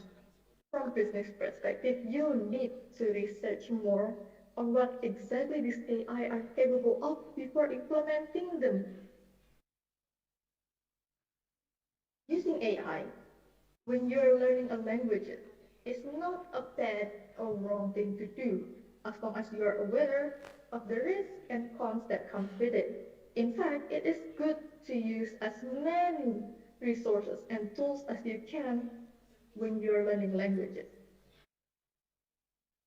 But if you're using it as your sole teacher, as your sole sources, you need to ask yourself, am I learning these languages to talk to people, understand other people, consume media made by other people? Or am I learning these languages to talk to AI? Thank you for the attention. Okay, thank you for SE. Now we'll have a brief Q&A session and feedback from one of the judges. Maybe any comment or feedback from Mr. Joe or Mr. Ricky?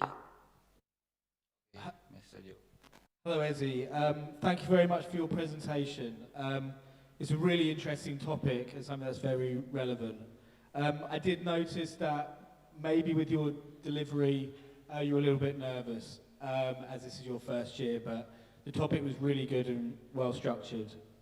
The question that I've got for you, though, is you said that there's not enough data to train AI to replace human teachers. I guess my question is, AI is developing very fast, and we could reach super intelligence. So how can we protect teachers' jobs based on that?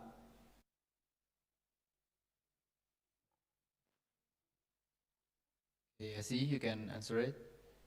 I'm sorry, can you repeat your question? The question is, you mentioned that there's not enough data to train AI to replace human teaching. AI is developing and we could see superintelligence in the next few years. So it could outperform human teachers. How can we ensure that we protect teachers' jobs based on that?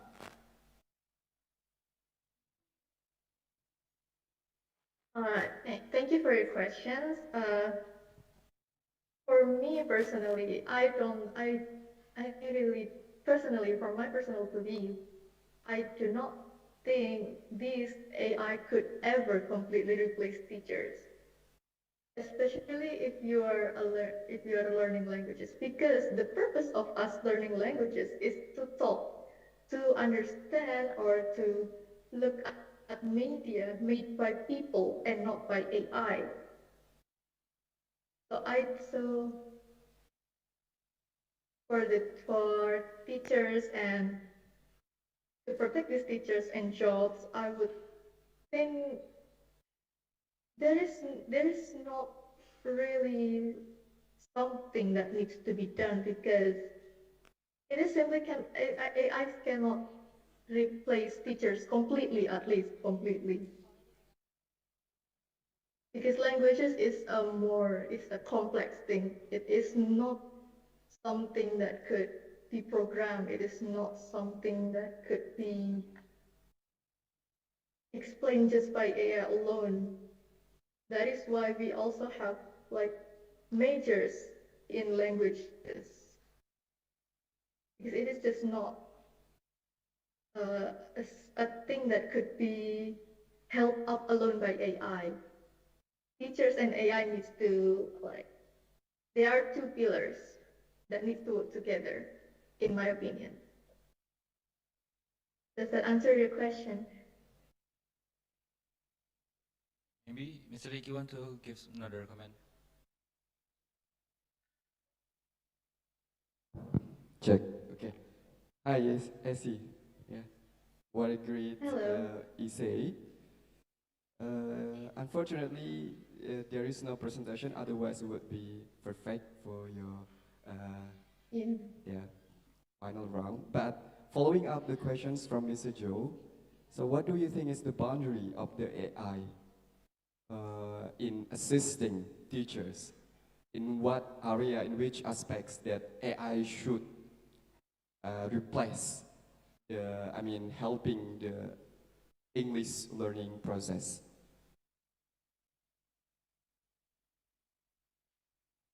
Thank you for the question. For the answer to this question, in my opinion, the boundaries is just AI is just simply assisting with the materials given by the teacher. Like for example, teachers could give quizzes or could give, yeah, teacher could give quizzes made by the AI, or even just to help with the materials, like simply like uh, students could answer the vocabularies or grammar. You know, when you had a test, you had a paper test when you were in middle school or elementary school, and they had like simple questions such as, I plan to go to this school, right? This AI could generate those kind of questions many times, so the teachers could just leave that kind of question at least to AI. Simple question about vocabularies and grammar, and yeah. The main boundaries is still just assisting the teacher in their materials.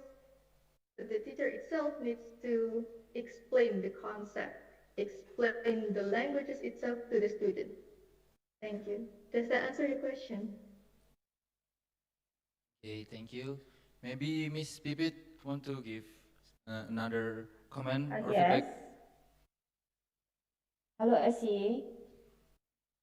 So Hello. in your essay, you said that AI cannot recognize the subtext and depths of a language as well as human. In your example, in your presentation, you mentioned about how sometimes AI cannot recognize slangs or new words that come up. I personally disagree with this because for AI to recognize a certain new words or slang, you just need one person to just write about it on the internet, and that automatically enters the bank of knowledge of AI. So when someone asks about it or talk about it, it can somehow use that point of information to answer our question, right? So on the other hand, teachers, millions of them all around the world, we cannot just upgrade this new information in our brain, right, at the same time. So whenever new words come up, there's no guarantee that people will know right there and then. So my question to you is, what is the example of the error that AI made? For example, when it cannot recognize the subtext and depths of a language as well as human. Thank you. Thank you for your question. To answer, personally I have encountered and I have experiences many mistranslation of AI translating the slangs and new words. Hence why I include that in my essay and my speeches. These slangs and new words, it is teachers definitely can keep up with them either,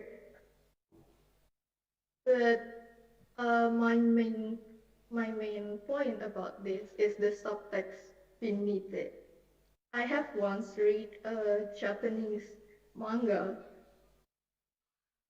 with AI translation, unfortunately. And when I compare the translation with the official translation, it has kind of, the AI failed to have a correct translation because Japanese, the language of Japanese is more complex and they are more how do I say this? They have layers in their languages that cannot be seen by the AI, because AI just translates words as it is, not the layers beneath it. As for teachers and people also not catching up with slangs and languages, it is the one of the disadvantages, but those teachers can still like see and learn that learn these new words and slang and recognize the depth beneath it, the layers beneath it, and not just, oh, this word means this. The teachers can recognize more context to the new words, to the slangs when they learn it. Okay, Thank thank you. you, Does that answer Essie. your question? Okay, thank you, Essie, for your answer. Okay, thank you for all the judges. Okay, thank you for all the judges and for Essie. Let's give them a big round of applause.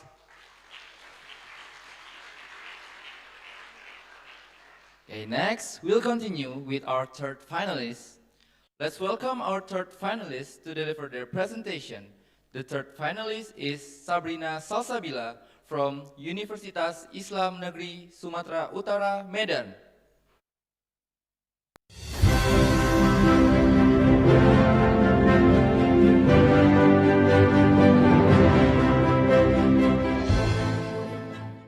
Hello everyone, I'm Sabrina Salsabila. I'm a student from State Islamic University of North Sumatra from Medan. I study in the Faculty of Tarbiyah and Teacher Training, majoring in English education. My dream is to become a professional teacher. I joined this essay competition because I want to add more experience and knowledge. And to be honest, this is my first time joining an essay competition, especially in English. I hope by joining this essay competition can help and motivate me to become a professional teacher who can guide my students to write their ideas in written form. Okay, thank you, Sabrina. Okay, Sabrina, can you hear me, Sabrina? Yes, Uh, yes, yeah, are you ready? yes, I'm ready. Okay, the timer will start when you start speaking. Now, audience, please give them a big round of applause. Bismillahirrahmanirrahim. Assalamualaikum warahmatullahi wabarakatuh. Shalom, Om Swastiastu, Namo Buddhaya, Salam Kebajikan. Hello everyone, I'm Sabrina, I'm sorry.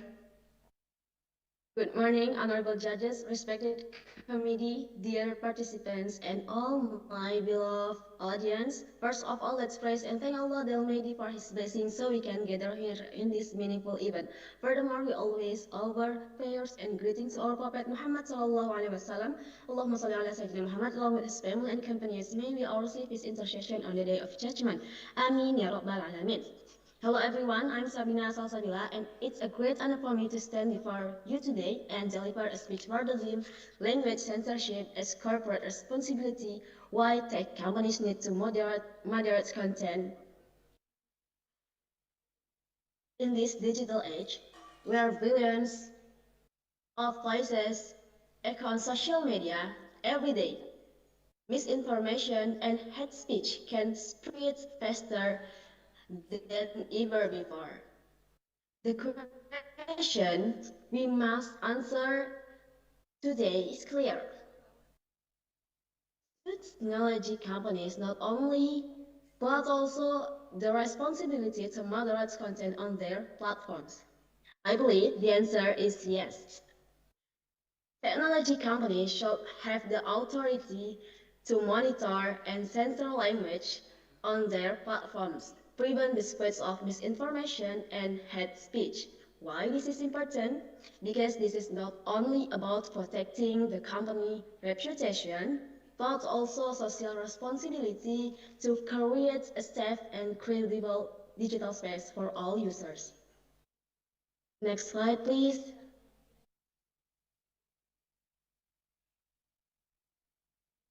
Technology companies should have the authority to monitor and censor language on their platforms to prevent the spread of misinformation and hate speech. Why this is important? Because this is not only about protecting the company reputation, but also a social responsibility. And then, in the practice, most modern technology companies have special division for social media monitoring and content moderation. These divisions are very important. Without effective censorship mechanisms, digital platforms can easily start spreading hoax and harmful propaganda. Next slide, please.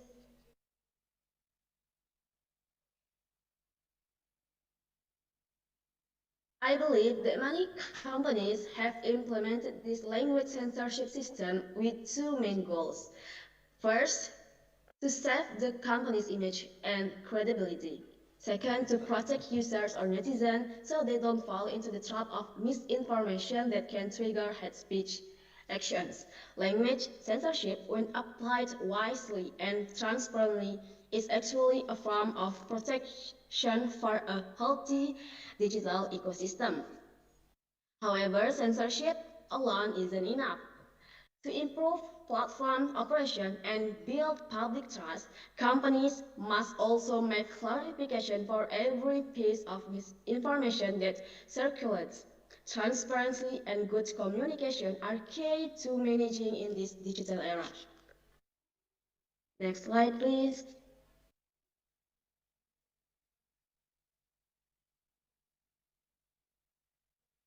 For the case study, a skincare company A that finds misinformation or hate speech on their platforms. For example, a user posts a negative review in social media and stating that skincare product has no effect at all and only lies on brand power.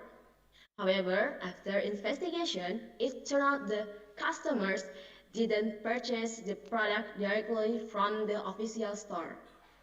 So they must likely got a non-original product. This situation creates misinformation that can damage the brand's reputation. And then, next slide, please. How to handle this misinformation? That can be a practice for the company to immediately detect the negative content through an automatic and easy to understand response to customers. And this response could be an explanation about how to differentiate real and fake products and information about official stories or even overing product verification for product purchased by consumers. Next slide, please.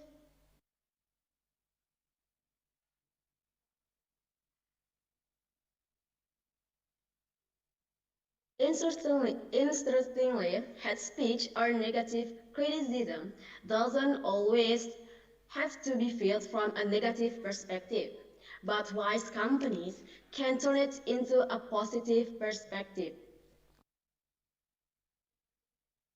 By using the feedback or the criticism constructive is that material for internal evaluation.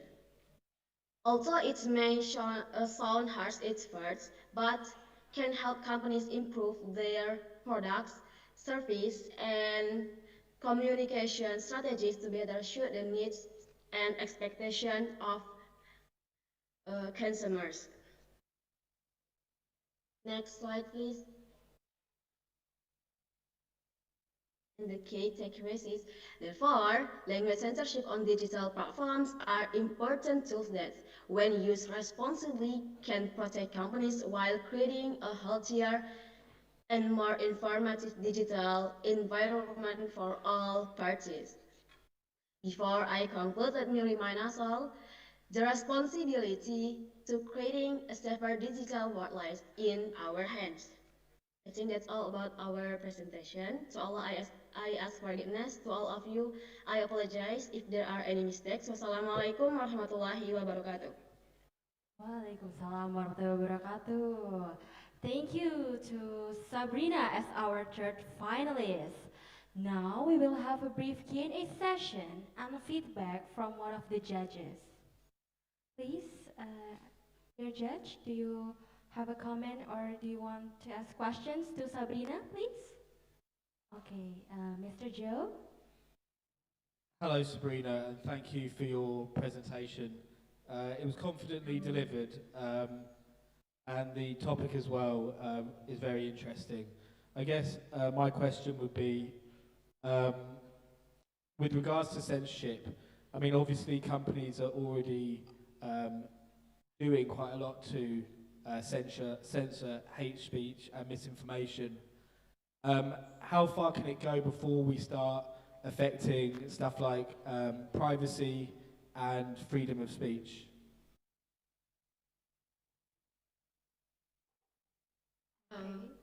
Thank you for the question, Honorable Judge. Okay, my answer is how to companies to private their customers or user. I think it's about companies. Only companies know the private public and don't share in another platform because this is private, right? I think that's all about my answer. Thank you, sir. Thank you, Mr. Joe and Miss Pipit. Do you have any comments or do you want to ask to Sabrina? Yes, so I read in the opening of your essay, you dedicated 2 paragraphs talking about want to be a teacher in the future and what you consider as a good teacher and all that jazz. And you proceeded after that with the idea about we should do censorship or companies should do censorship in their social media platform. My question is, what is the connection between being a teacher and what is considered a good teacher and censorship in a social media platform? Because I believe the connection has not been made in the essay and also did not see it in the presentation. So if you can please Okay, thank you, Miss, for the question. My answer is why the connecting about my dreams or like that, and I think it's about uh, I want to my students know how to write an essay or idea in their mind and write in a paper or like that, and to connect my future atau future. It's like I don't know about that, but I believe if I know what I can uh, teach them, it can make they easy to understand what I say, and my my students can improve their self about in essay writing or about like writing in our in skill English like that, Miss. I'm sorry. Okay, thank you, Miss Pipit, and thank you, Sabrina. Is there any comment or feedback from Mr. Ricky? Okay, thank you, Mr. Thank you to our judges, and thank you, Sabrina, and please give a warm round of applause for Sabrina.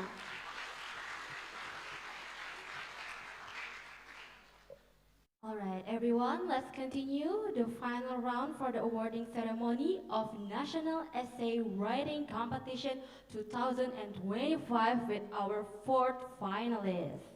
We remind you that each participant has 5 to 7 minutes to present, followed by feedback from our judges.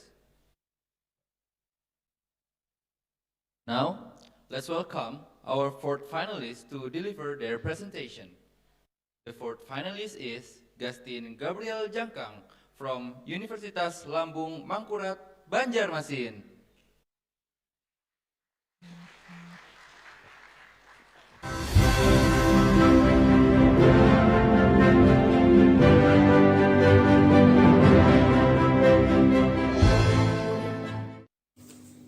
Hello everyone, my name is Justin Gabriel Jangkang.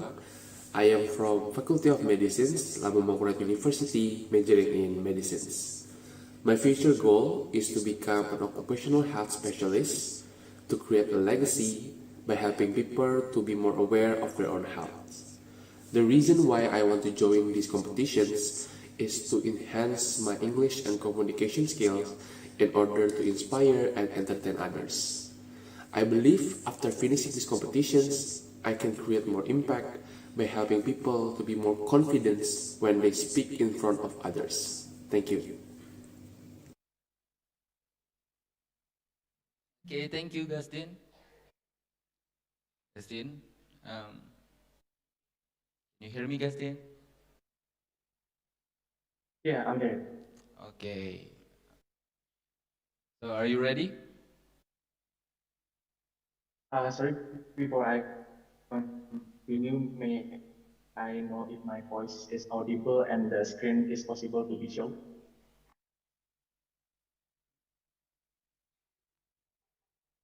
Okay, Justin, can you repeat Okay. your instruction, please? Sorry, am I audible right now? Yes, you're audible. Okay. Then I will start my speech. Okay. I will start my speech in 3, 2, 1. Okay. Good morning, honorable judges, esteemed guests, and fellow finalists. My name is Justin Gabriel Jangkang. Sorry, Justin. Can you hear me? Sorry, is there any technical issue? I'm so Yeah, sorry. You can wait for a minute. Okay, the operator is good. Oh yeah, good. Thank you. Okay, can I start my speech again?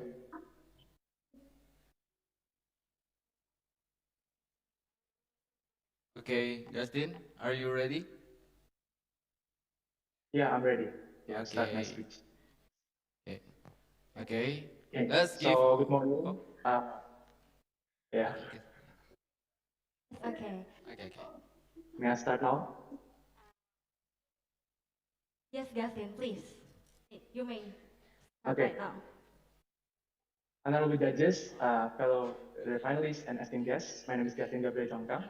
I'm going to start my speech by a famous quote, with great power comes great responsibility. I believe all of us right now know right about this famous line. It's from Spider-Man. For him, Peter Parker or Spider-Man, the power is his superpower strength, which is his ability and also his power to shooting weapons from his wrist everywhere. But today, I'm not going to talk about this radioactive spider. I'm going to talk about the power that we have as a human being right now in our hand and in our pocket that connect millions of people out there, even billion at this very moment, called modern technology. Because great power comes with great responsibility, as we use modern technology, we are connecting, creating, networking, or even emphasizing things that we are creating. But at the same time, part of our human life currently is in danger, which is, may you guess, is our languages, especially endangered language. For your information, every 2 weeks there are a language that die because there's no one who actually use the language in their daily life. For example, my background as a Banjarnese people, here the young generation tend to use languages compared to the local languages because the job demands and also the school standardization that demand them to use the languages itself.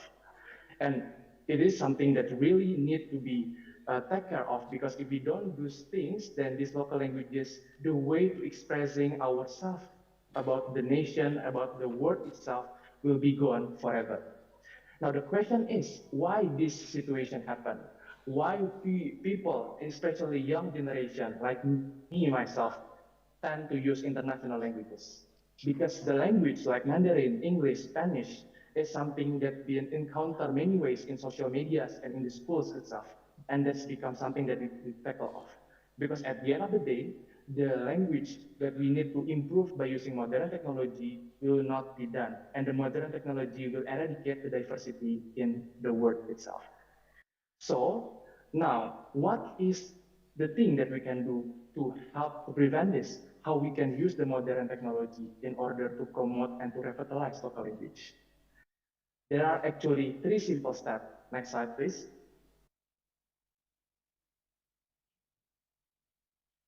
There are 3 things that we can do right now. First is about digitalization and archiving our local languages. Second, about immersive learning use. And lastly, about community creation. I know that you guys all are awesome individuals who have very talented, are the part of the system itself. First, about digitalization and archiving. As we know, if the last speaker of the language die, then the language will go on forever, right? But if we archive every single documentation of the speakers when they use the language in their daily life and how they interact with each other using the languages, then we can make the language itself immortal. We can start by do a video documentation, we can help to create a digital dictionary, or even using the help of AI to document every single languages that we have at Indonesia right now. And by doing that, we have a clear database that people can learn anywhere and anytime. And then the second things that we can do is to create an immersive learning of the language itself. Language is not a piece of a museum that we need to protect. It's something that we need to use. So, because it's something that we need to use, we need to practice it in a very engaging and entertaining ways. For example, we can make the local languages exist in the digital platform, like Duolingo, for example, like for Banjar language that exists in my region, we can actually learn the Banjar through the digital apps such as Duolingo. And then we can also use like the virtual reality or even better, the metaverse to actually understanding these languages. And at the end of the day, people will realize that these languages is something that they need to experience, not just something they need to protect. And lastly, is also about the community and creation. Now, I believe that languages will live forever if we as the people are having the same tendency to protect it. So as the young generation, we can use these local languages and the content creator, for example, when we are creating videos in the TikTok or Instagram, when we promote these local languages through creating a meme or educational videos, or even creating talking about some things that we really want to share about. So regardless of your background, regardless of your situation, your religion, your education background, you can actually use the languages to promote something that you really believe on. And by doing this, we can actually integrate the language to the daily use of our human being. So by doing these three things, finally, we can use the languages to be promoted and to be revitalized at the end of the day. Next slide, please. But yeah, I know that something like this can be like something like two-edged sword, right? It can be used for the good and it can also be used for the harm for the people itself. So how we can know if it's something good and this is something bad for the modern technology? So if we use it without any responsibility, then modern technology will be something that eradicates the diversities of human beings. It will be something that homogenizes every single languages and will create an echo chamber for only languages like English or Mandarin to be used for every human being in the world right now. But if we use it with purpose and strategy, then this modern technology will be used for heterogenize all the languages and to be promoted to every single human being. Even me right now can learn about my ancestor languages in the South Kalimantan region itself, which is very beautiful, right? And also remember that at the end of the day, it's not the modern technology that is good or bad. It's only a tool. We are the choices. We are the one who can choose our own action regarding how we want to use the modern technology. So I want you guys right here to actually use the technology to promote your own local languages. I want you guys right here not only to protect or to preserve the language, but actually to use the languages. Because no matter what happened to the languages itself, if we as the users love to use it, then it will last forever. So what we can do? First, we can interact with each other with using local languages. Second, we can help we asking the help from the government, NGO, or even academia to actually teach these local languages to the young generation. And lastly, to remember that all these local languages is our cultural heritage that we need to promote to at the end of the day as our national heritage. So for closing my speech, I want to remind you guys that with great power comes with a great responsibility. So remember to use your power to promote your own Wow, thank you, Gustin. Now, please, dear our judges, we will have a brief Q&A session and feedback from one of the judges. Please, Mr. Joe, do you have any comment or questions to ask to Gustin? Yeah, I just wanted to say that was a great presentation. I actually learned quite a lot from that. It was very informative. I like the way that you addressed the audience and your call to action at the end. It was a very creative and engaging presentation, so thank you. I actually don't have any questions. That was just my feedback. Thank you. Thank you. Mr. Ricky, do you have any? Yeah, thank you, Mr. Joe. Yes, it's the same for me. Actually, I didn't have questions or feedback.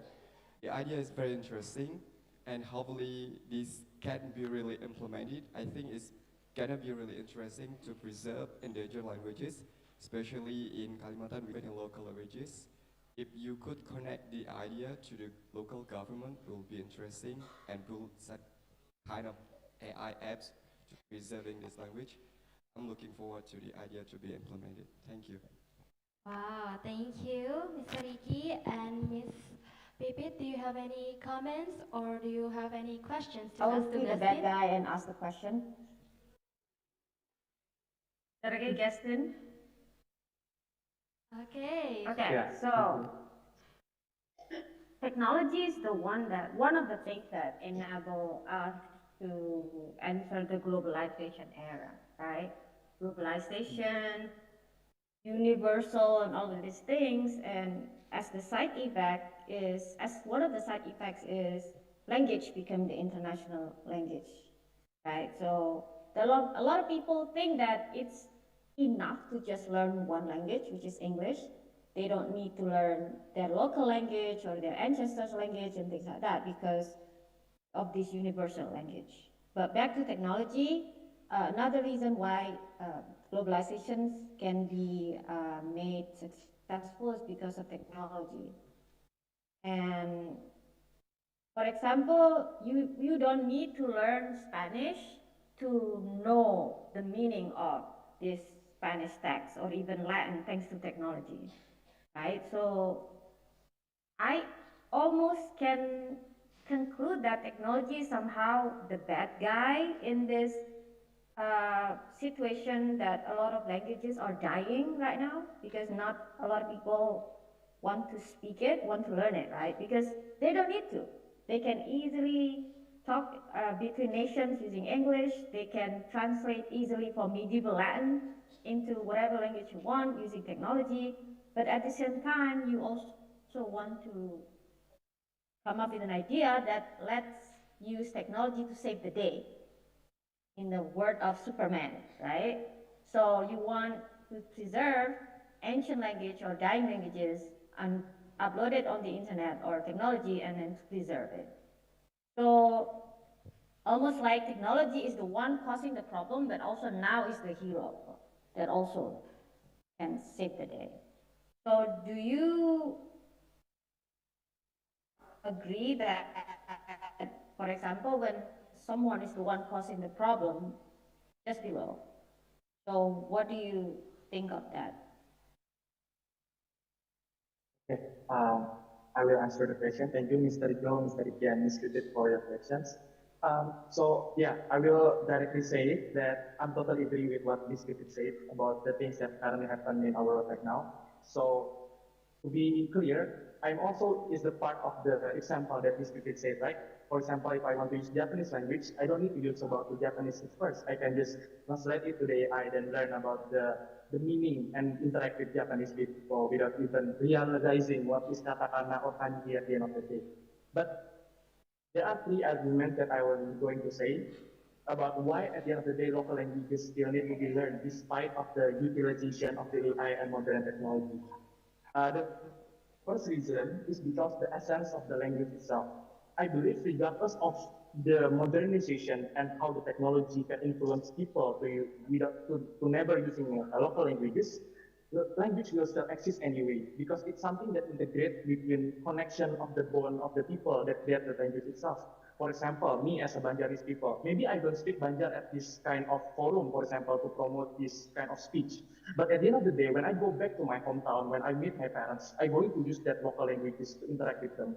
So this is show you that regardless of the modernization, local languages will connect us in our places, in the place where the local language is being born in the first place. And the second point is about the idea of heritage and also some things that belong to us. I know that regardless of how many modernization exists out there, and you can name it how many cultural heritage that are gone right now, like maybe batik, wayang, or things other than languages.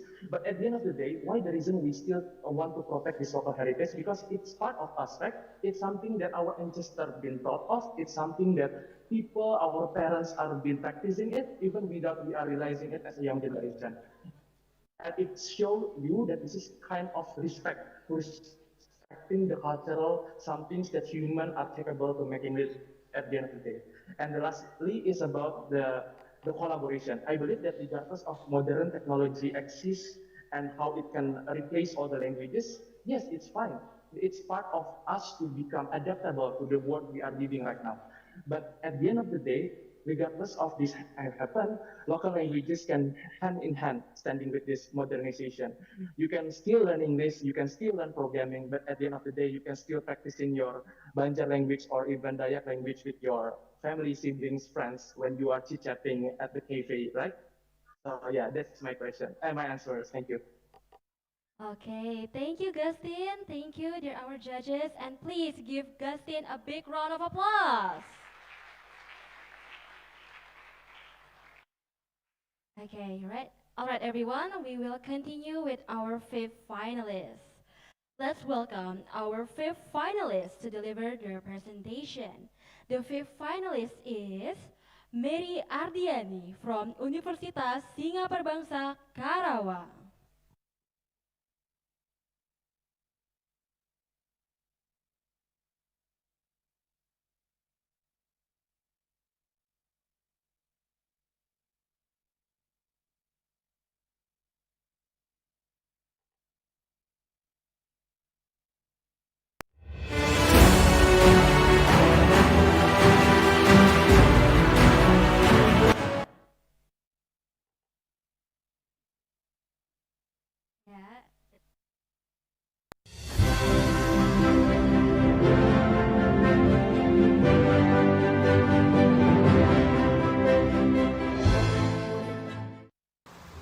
Assalamualaikum warahmatullahi wabarakatuh.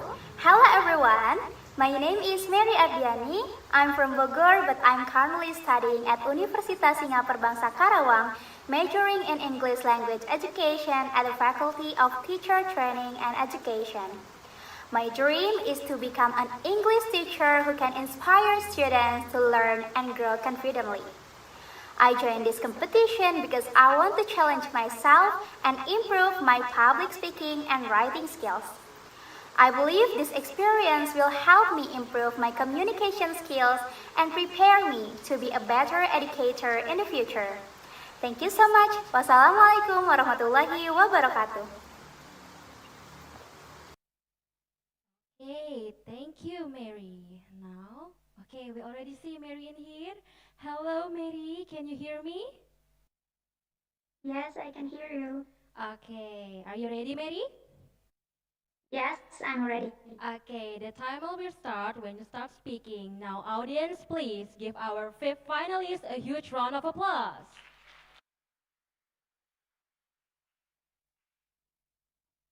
Alright. Assalamualaikum warahmatullahi wabarakatuh. Good morning, honorable judges and all audiences. My name is Mary Ardiani and I'm from Universitas Singapura Bangsa Karawang. I'm deeply honored to be here today sharing my thoughts about something that shapes the future of our world, coding as a language.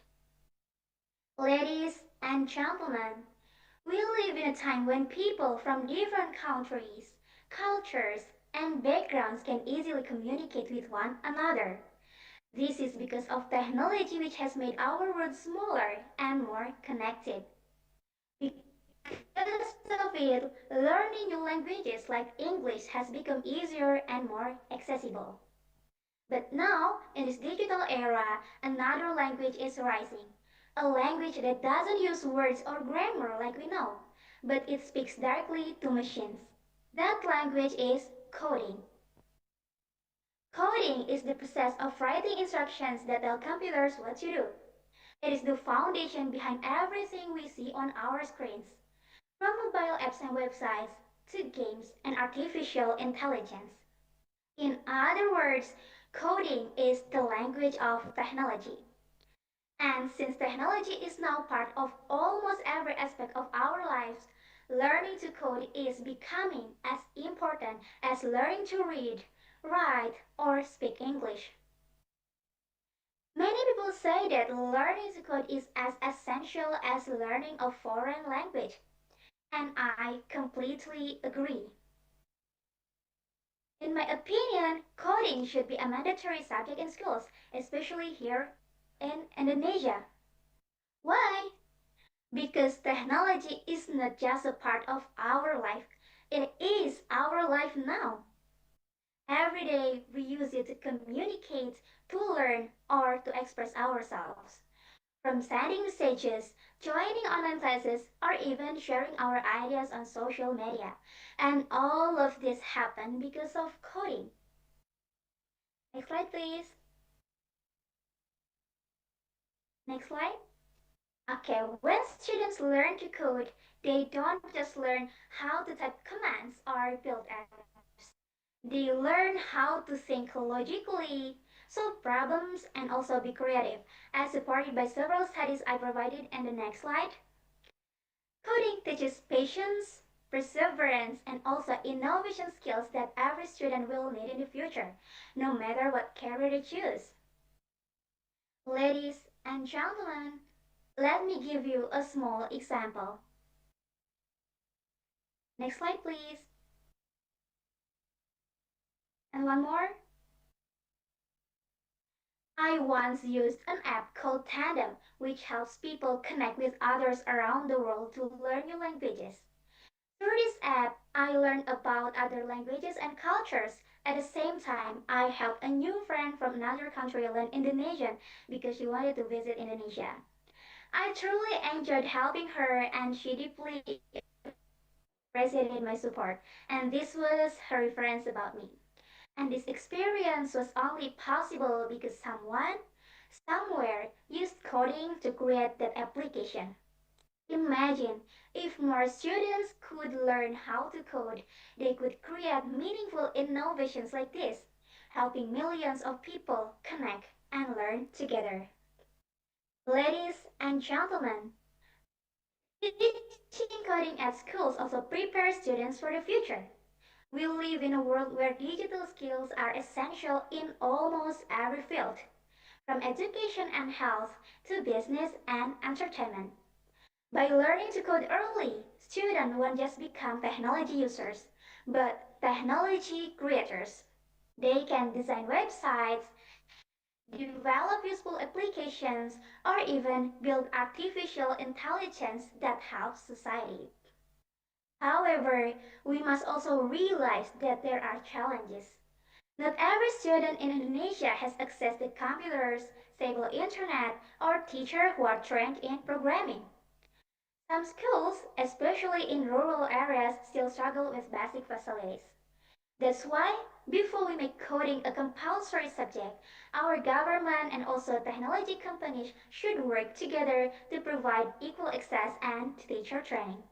Because education and opportunity should never depend on where you live or how much you have. Still, I believe that with the right support, teaching coding in schools will open the door to the endless opportunities. It will build a generation that is not only smart users of technology, but innovators who can make positive changes for their communities. Next slide, please. So, should coding be a mandatory subject in schools? The answer is yes, it should. Because learning to code means learning to understand the language of the future. It empowers students to shape the world they live in, not just to follow it. And just like learning English connects us to people around the world, learning coding connects us to the endless possibilities of tomorrow. That's all from me. Thank you so much. Wassalamualaikum warahmatullahi wabarakatuh. Okay, thank you, Mary. Now we'll have a brief Q&A session and feedback again from one of the judges, maybe Mr. Joe or Mr. Ricky. Okay, Mr. Joe. Hello, Mary. Thank you very much for your presentation. Again, it was very informative. It's something that I'm not too familiar with myself, coding. I guess, so you're an English major. I just want to know what inspired you to pick this topic of learning coding? Thank you so much for the question. Actually, I'm majoring in English language education, and to be honest, I haven't learned about coding formally in my major. But since I search the information from several sources like from YouTube on the YouTube videos and then TikTok, there are so many methods that we can apply for teaching coding, especially for young learners. That we can start it by simple thing, like for example using unplugged coding, that is without computers, without any computers. We can teach them by using games like pattern or puzzle like that, and it can help our students to think logically, critical thinking, and then also creativity, which is 21st century skill that we have to be able to master it. That's all. Thank you. Okay, thank you, Mary, for the great presentations. Yeah, you know, with the development of technology, especially AI, do you realize that AI now is possible to create coding as well? I mean, AI is now even faster in terms of coding. So, do you think it's still relevant that, I mean, with the help of I don't think we are required to learn, especially in subjects, especially in school subject, to learn about coding. Instead of learning coding, I think the basic principle of coding is logical and mathematical thinking. That's what I think people should emphasize more instead of learning coding. So what do you think about the capabilities of AI in replacing coding people? Because I believe that if I throw just prompts into AI, it will help me to create coding in way faster than human could do. So what's your thought on this?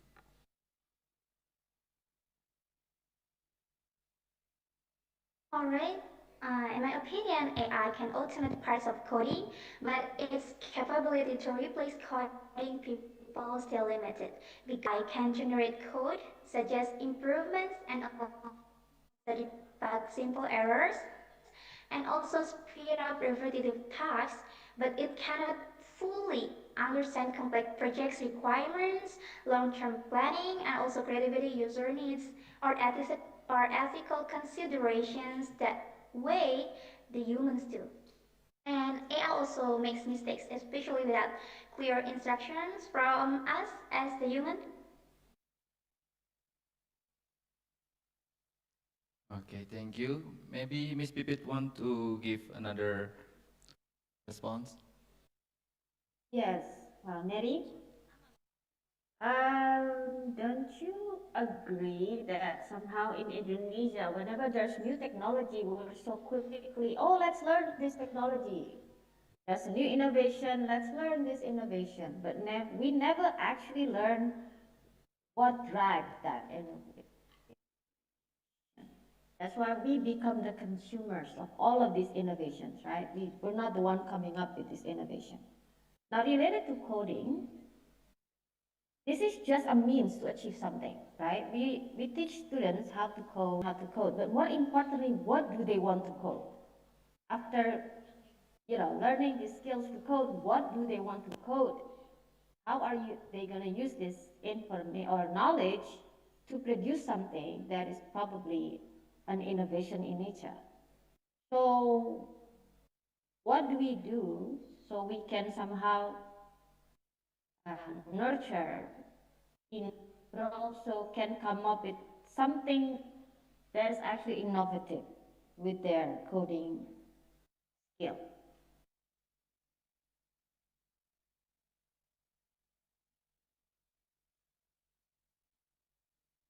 Alright, thank you so much for the question. And I agree that learning technology is important because in today's world, we are not only consumers of digital tools, but also potential creators.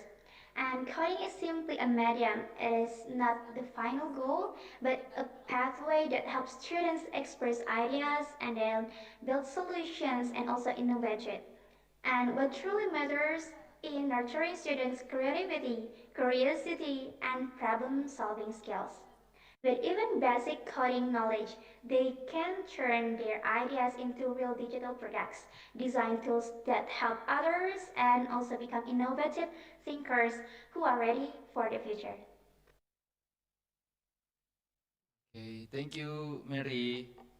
Okay, thank you for all the judges. And Mary, let's give them a big round of applause.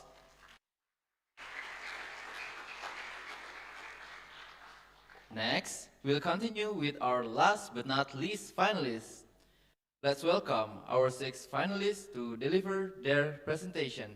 The 6th finalist is Pualam Abadi Nusantara from Universitas Gajah Mada, Yogyakarta.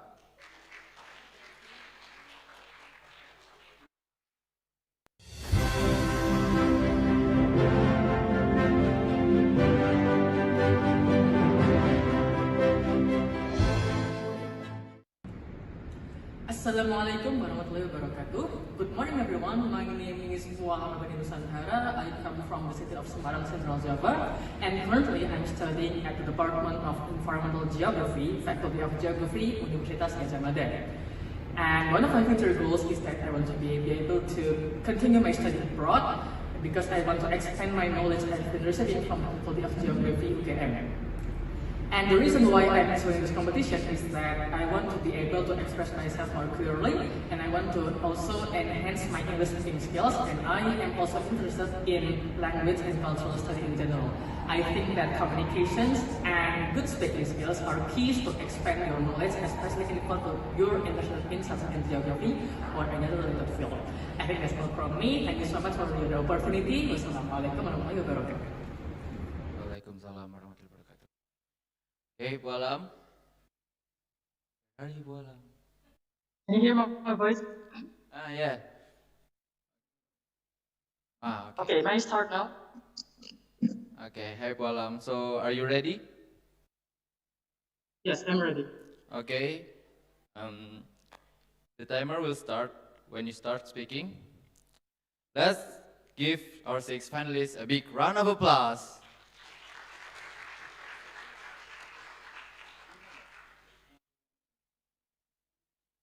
Right. Bismillahirrahmanirrahim. Assalamualaikum warahmatullahi wabarakatuh. Hello, good morning, everyone. I think it's good morning from Yogyakarta here, and I think it's in Balikpapan. It's almost 6:12, and it's good afternoon to you all in Balikpapan. And firstly, I would like to offer my greetings and salutations upon the respected judges and the amazing committee, so that I will have given the opportunity to join in this speech today. And I will also wish all the audiences and fellow participants a very delightful day full of enthusiasm and spirit. And in this very special occasion, allow me, Walama Bani Nusantara from Universitas Gadjah Mada, to deliver my speech titled Ethical Words and Responsible Censorship as a Collective Duty.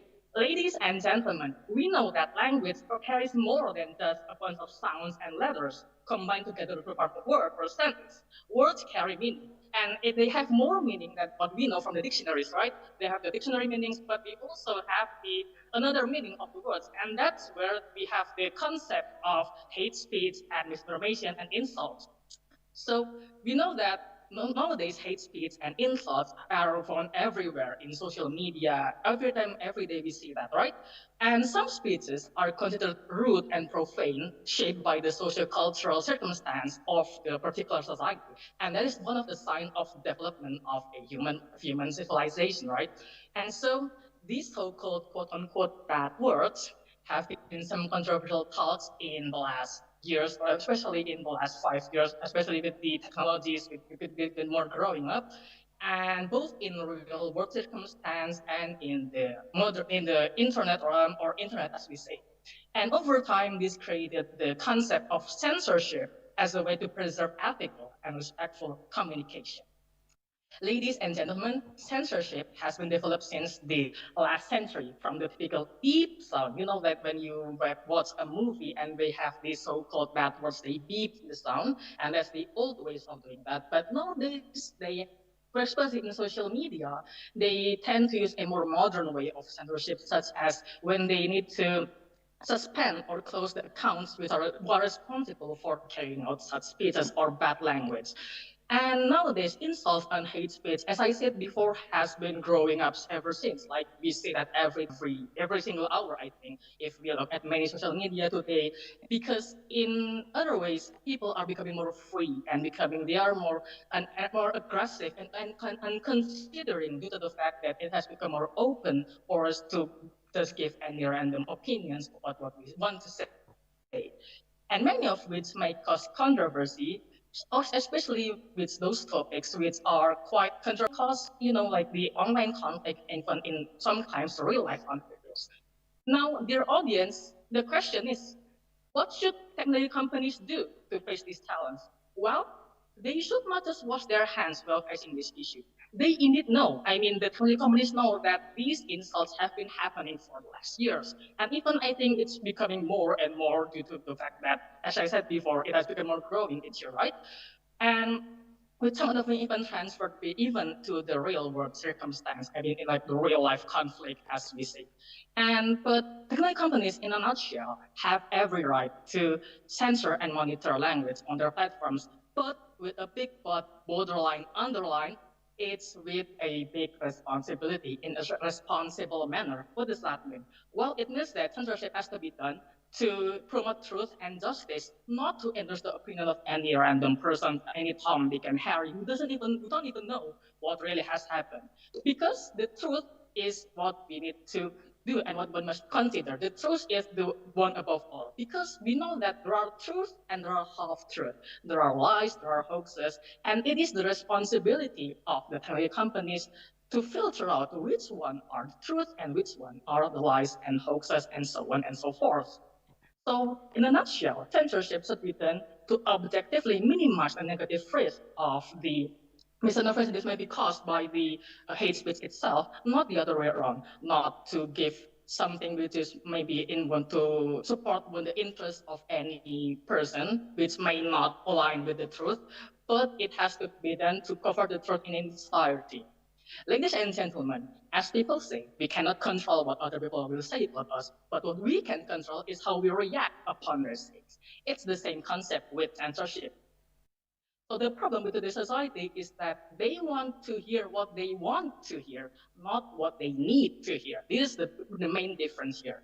If we allow people to continue, or even in this case, the companies to censor any random words, but without any filtering, especially with those which are not relevant with their interest or in their or their own benefit, this censorship can cause or can act as a weapon to minimize people's voices, etc., and so on.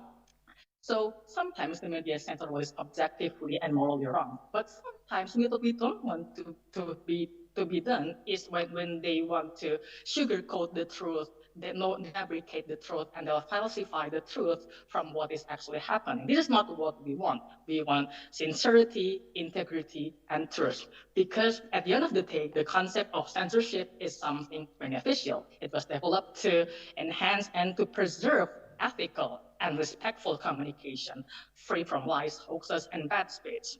And it is the technology company's duty to filter out the truth, as I said before, the truth from the lies. And it is because the truth is the main purpose of communication. We have to be honest in our speech, either in online realm or in offline or in real world circumstances. Because at the end of the day, the truth is still the truth, as I quote, even if everyone denies it. And vice versa, lies are still lies, even if anyone in the world believes them. Ladies and gentlemen, that was my brief explanation about regarding the hoaxes and censorship in today's social media era. I know that this is a very complex and relatively sensitive issue to be discussed, but I have tried my best to deliver my speech, and I hope that it is very beneficial to all of you, and I hope the judges will consider it thoroughly. Thank you so much for your attention. Wassalamualaikum warahmatullahi wabarakatuh. Waalaikumsalam warahmatullahi wabarakatuh. Thank you, Pualam. And now we will have a brief Q&A session and feedback again from one of the judges. Please, Mr. Joe. Hello. Thank you for your presentation. Obviously, this is an important subject as it's the second presentation we've heard on this topic. Just some constructive. I just want to say, with your presentation, just work on your pacing a little bit. Sometimes you spoke very, very quickly, and it was sometimes difficult to understand the point you were making. So just work on your pacing for future presentations. My question is, in the middle of your speech, you said, you asked the question, what should they do? And I was really hoping you might be able to give some solutions, what these media companies can do to censor the hate speech or hoaxes. But I didn't really hear any solutions. So I just want to ask you now, how can they implement this? Okay, thank you so much for the question. And regarding the question about how should the technology companies do in order to censor and filter out these bad speech and misinformation, well, I think they have done it remarkably well in the last years.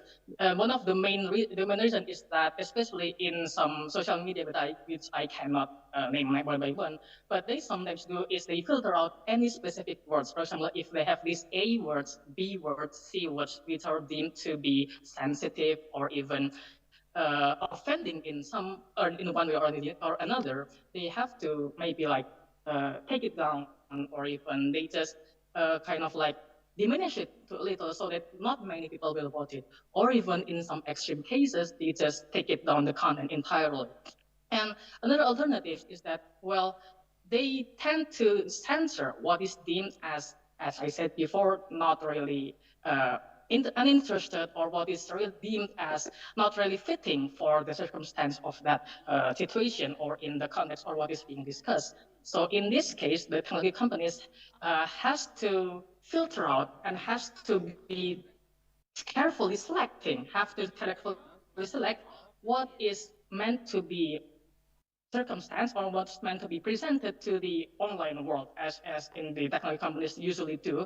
And they have to also to filter out which one is suitable to be presented to the social media of today. I think that's all from my speech. I hope it will answer the question.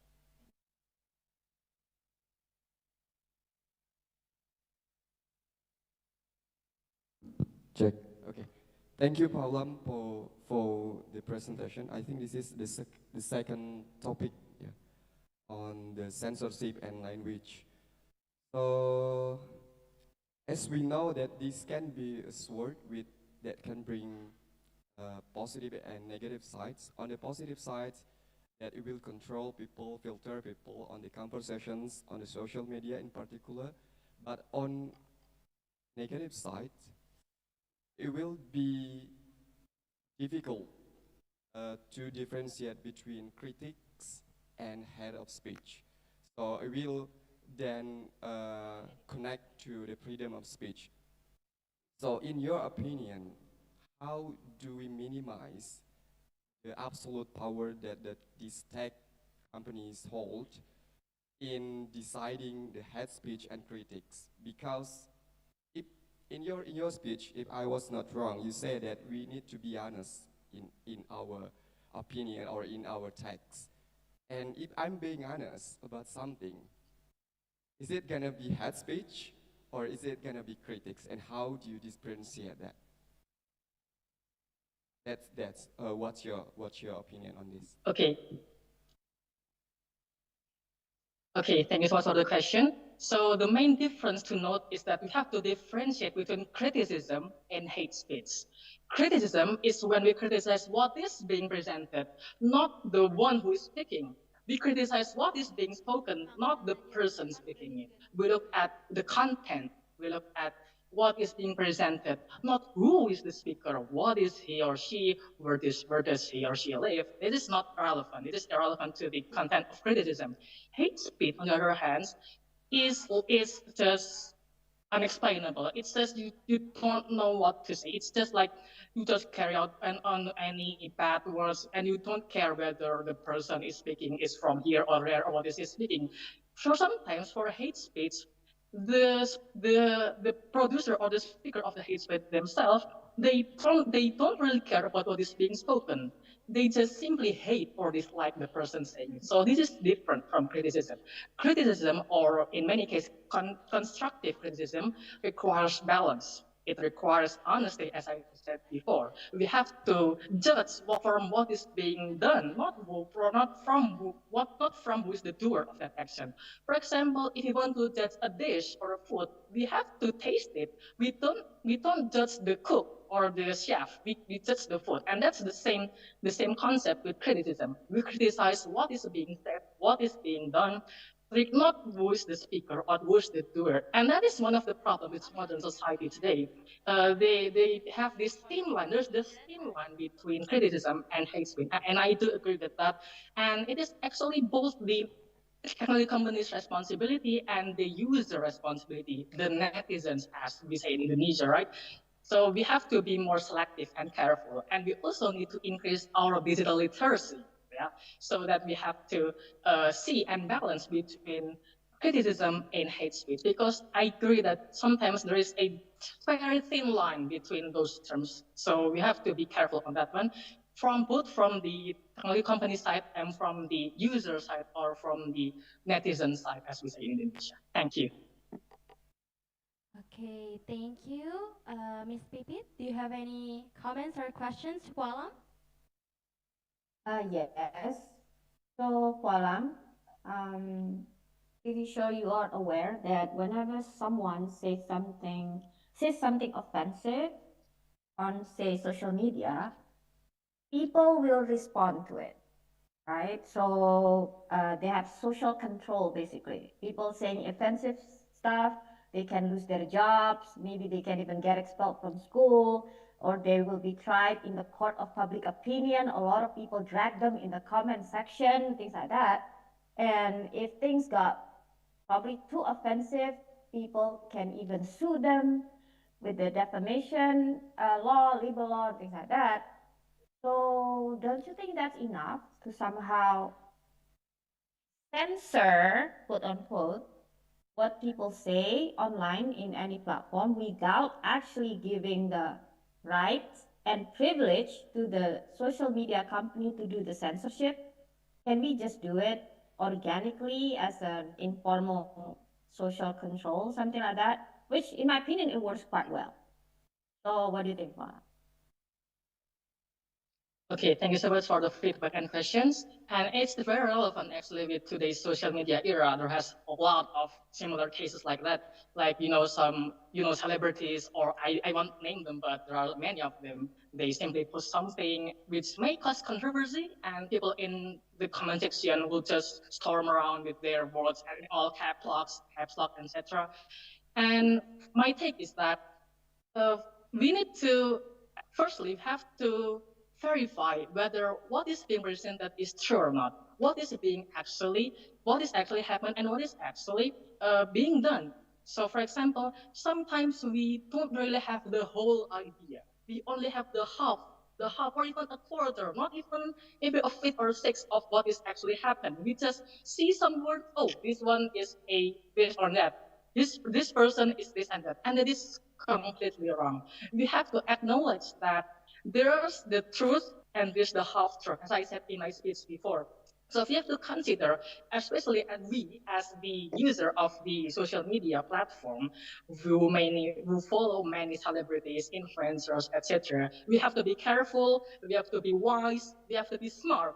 Like our smartphone, it is for smart people, and as the name suggests, we have to be smart in selecting what is actually happening and what is not actually happening.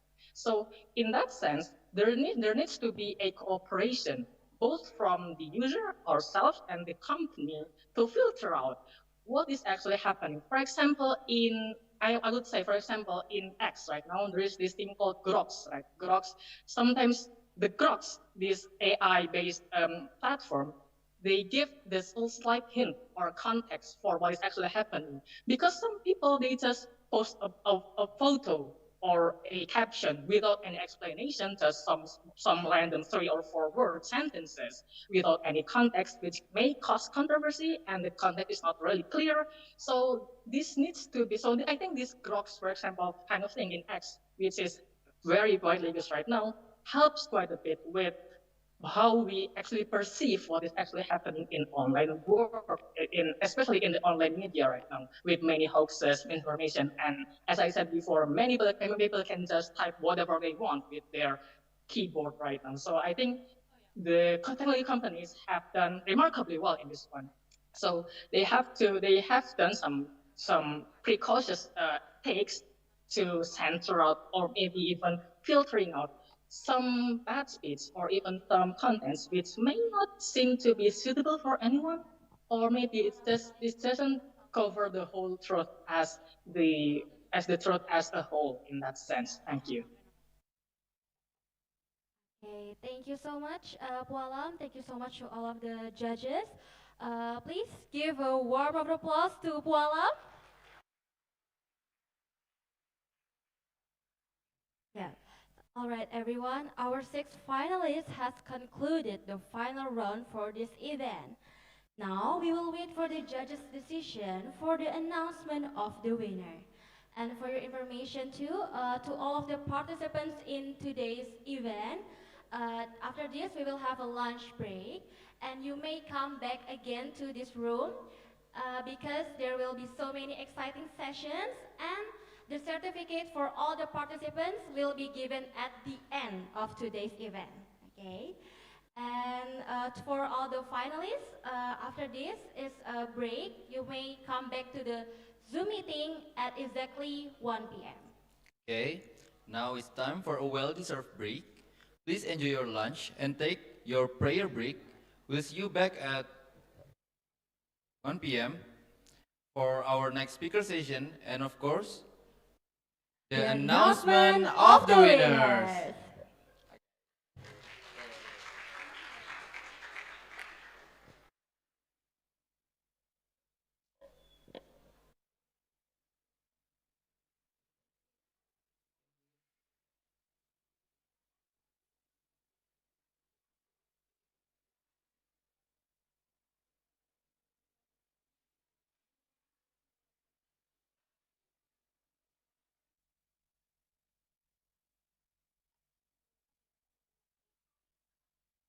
Oke, baik. Mohon izin kepada para hadirin sekalian, para peserta seminar hari ini, boleh mengambil konsumsinya di depan ya teman-teman ya.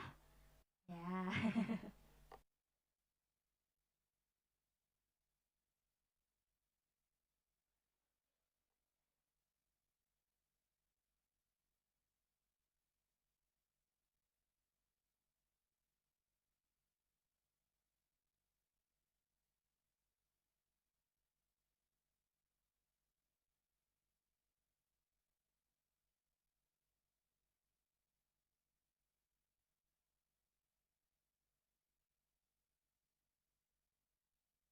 Recording stopped.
Recording in progress.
Okay. Welcome back, everyone. How was your lunch? Great, is it good? Okay, we hope you had a good lunch.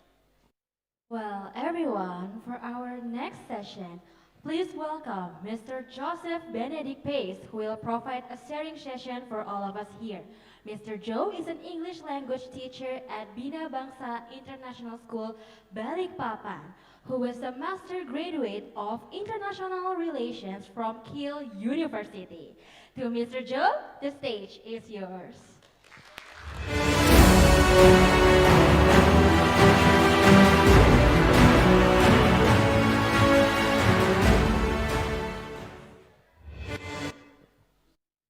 Hello everyone, good afternoon.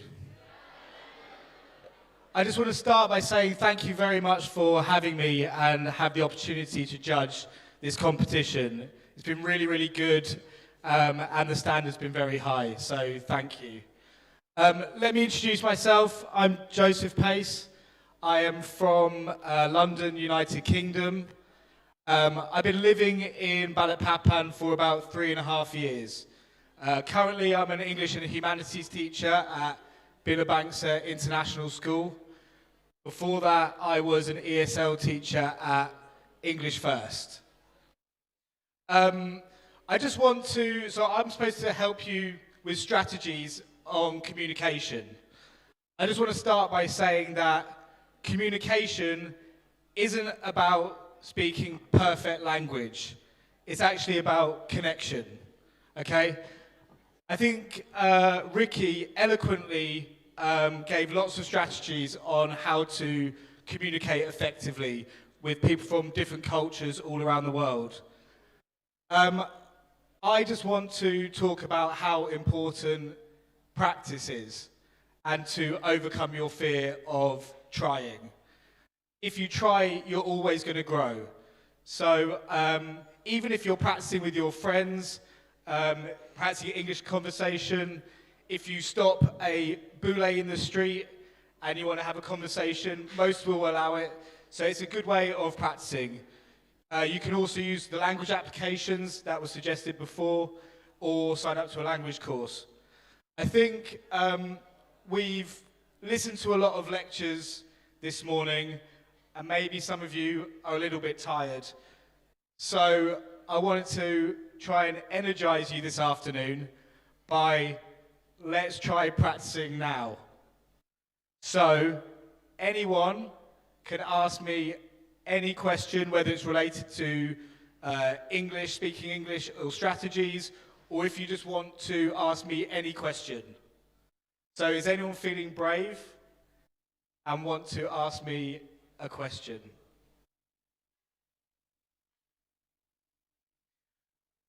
I hope I'm able to answer. I might be more nervous than you are, actually.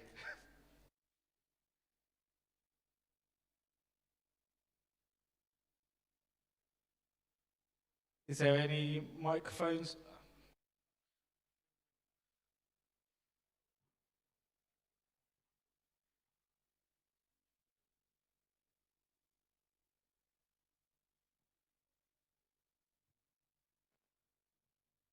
Uh, Excuse me, introduce myself. My name is Laura Hoida Ramadhani. I'm from safety engineering. I, wa- I want to ask about how do we, as a Indonesian, talk to foreigners with English? Thank you. Sorry, could you repeat that for me, that question? Is there any tips for like us, like Indonesian, to communicate with in English with foreigner? Yeah, like I said before, and I think Ricky also mentioned, the first thing is you've just got to try. Okay, don't be scared. It doesn't matter if you don't have the perfect vocabulary or grammar. It's not the most important thing. They're probably still going to be able to understand you. Okay, once you have tried that conversation, it's going to motivate you and give you confidence to speak again. I think the other points that Ricky made was that there are obviously some cultural differences between Indonesian and like a Western national. Yeah, people from the UK, more direct. So to speak clearly and concisely. So short sentences, just make your point is probably the best way. And yeah, just try. Just don't be afraid to try, because people will help you and try to understand you. Thank you.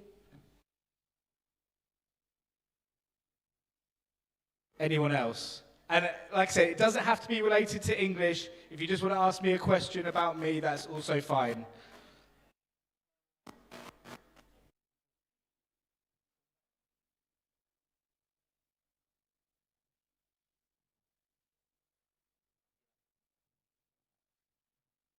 My name is Norel Iksana Royan. You can call me Royan. I wanna ask, like, does grammar is actually matters while we speak in the practice? Does grammar is actually matters when we actually understand each others when we speak? Yeah, no, that's a good question, and I think I kind of mentioned it before. Obviously, as you begin to develop and learn English, then grammar becomes more important. But to kind of work on conversational English, grammar's really not the most important thing. If you're having a conversation with a native and you don't have perfect grammar, they're still going to understand you. They may correct you, they may not. But at the end of the day, it's not the most important thing. Just having the confidence to speak is the main thing. Thank you. Any other questions? I think over here.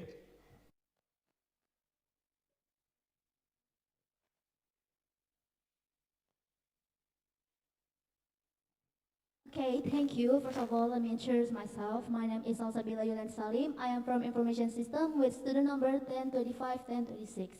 So what I'm going to ask is how to make people sure about actually learning English or speaking is good and have a lot of benefits, but still they like there is two contexts, like they don't know where to learn, I mean like where to start, or maybe they aren't sure that this is really have a lot of benefit. That was my question, and thank you.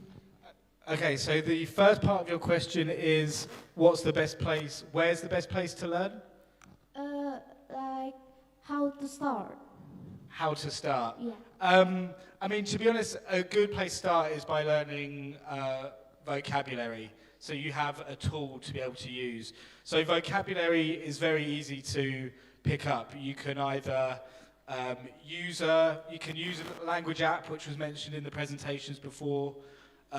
You can also listen or watch, listen to music or watch movies with subtitles. It's a good way for gaining vocabulary. And then after that, you can just try to start using it in speech. Very simple questions is a good place to start. And what was the second point to your question? My other question is about how to make them sure about learning English is have a lot of benefit, like they don't want to try. I mean, I think, again, I'm just going to echo what Ricky said. A lot of benefits to learning English. We do live in a globalized world with English being the most predominant language.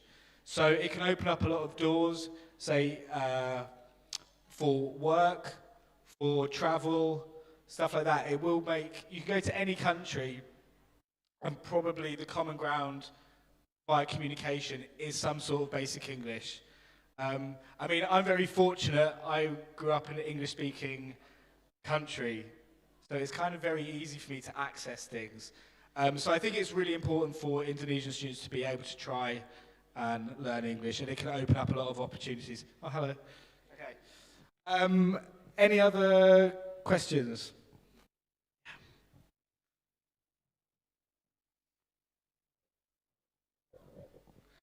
Apologies if I'm speaking too fast as well.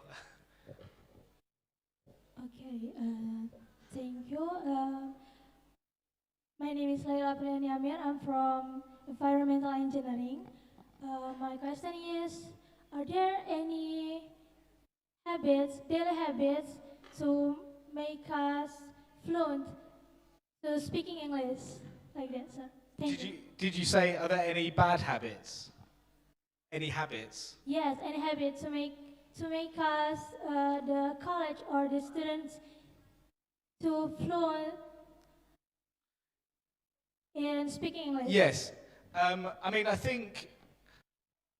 like my first point, one of the biggest things that you can do is practice. And obviously, you can make it part of your routine. You can say, for 30 minutes a day, I'm going to have a conversation with my friend in English. Okay, I think practice is the main thing you can do, but it's your responsibility to do that. Okay, thank Are you laughing at yourselves on the monitor? Yeah, just practice, and you can practice with each other as well. You don't have to practice with a native speaker. You can practice together.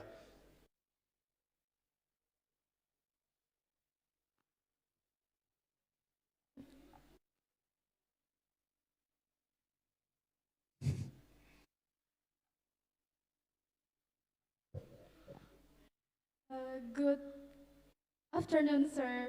Good afternoon. Firstly, I want to say thank you for the opportunity. So actually, right now my heart is beating so fast, but I have two questions for you. It's okay. The first question is, I'm curious what you feel when you first came into Indonesia, knowing that maybe Indonesia is a new place to you. And the second question may relate it to the first question. The second question is, when we talk to native, we have a different things, like for example, sense of humor. How we can connect to each other. Thank you. Yeah, the first question is really good. Yeah, this was when I first moved here, I wasn't really too knowledgeable on Indonesia and certainly not Kalimantan. I got offered a job here and I just came. So yeah, obviously apprehensive about maybe some cultural differences, but to be honest, Indonesia, well, my experience in Balikpapan, everyone is so friendly. So it was very, very easy for me to assimilate to Balikpapan because everyone made me feel so welcome. So for me, it was an easy place to come to. Yeah, with the second part of the question was about Indonesian sense of humor. I mean, when we talk to native, of course, we have a different background and, for example, like different sense of humor and also maybe culture. Yeah. So, how to connect each other? I think actually, yeah. I mean, obviously there are some slight differences with regards to culture and also language and what we like and don't like. But I think everyone is able to find common ground. You can always find something that you can connect over. So like, for example, one thing that people always like to ask me is, what football team do I support? Football seems to be a big bridge in culture, or food, something like that. You can always find common ground. It doesn't matter where you are in the world. Thank you, sir. Thank you. Any other questions?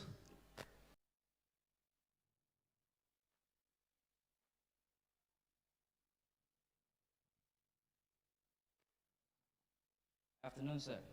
Hello. Introduce myself. My name is Muhammad Amin Akram. I'm from Materials and Metallurgical Engineering, batch 25. So, before you mentioned about studying abroad, and I think that's very interesting. What I want to say to you, what is the struggle in studying abroad, especially with a foreign language and a foreign people, new cultures? What is the culture shock, and do you think it's possible? How do you deal with it? Thank you, sir. Yeah, that's a really good question. Obviously, if you're studying abroad, I mean, the first thing is language. If you're applying to colleges abroad, you need to have a certain level of English. So that is standardized testing, whether it's TOEFL or IELTS. I mean, that's a good entry point. The other thing as well, if you're at a foreign campus, you'll be able to find your own community. There's a lot of societies that are built around different nationalities. So say if you're studying in a campus in the UK, I'm sure there'll be an Indonesian society there so that you can share the experience with people from your country. To be honest, I think university is a good way for people to be able to assimilate to a new culture. It's a good entry point. Okay, thank you. Any other questions? One at the back there.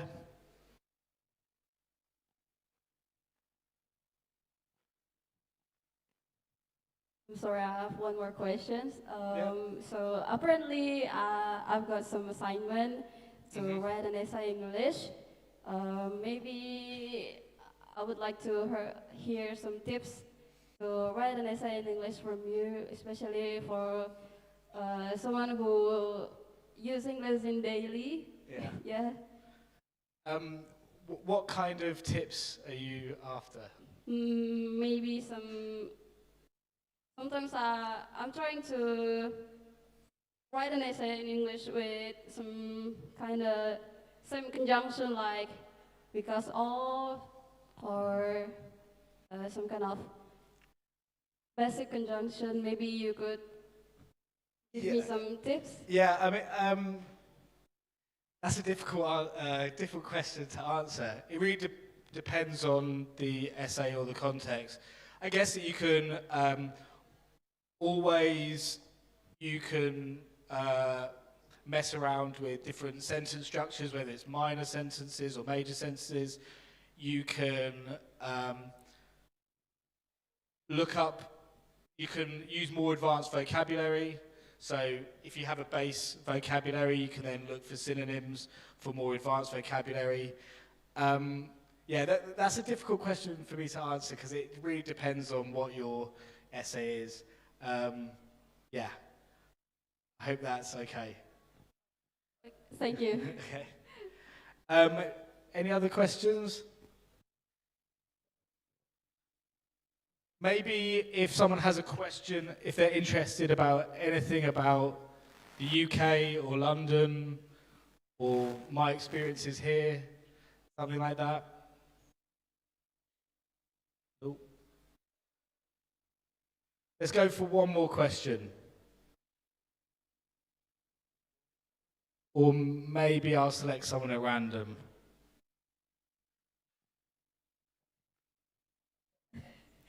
Hello, sir. Hello. Nabila, I'm from food technology major. So I want to ask you some question. What's your perspective on the English language ability of Indonesian people? Thank you. Did you say?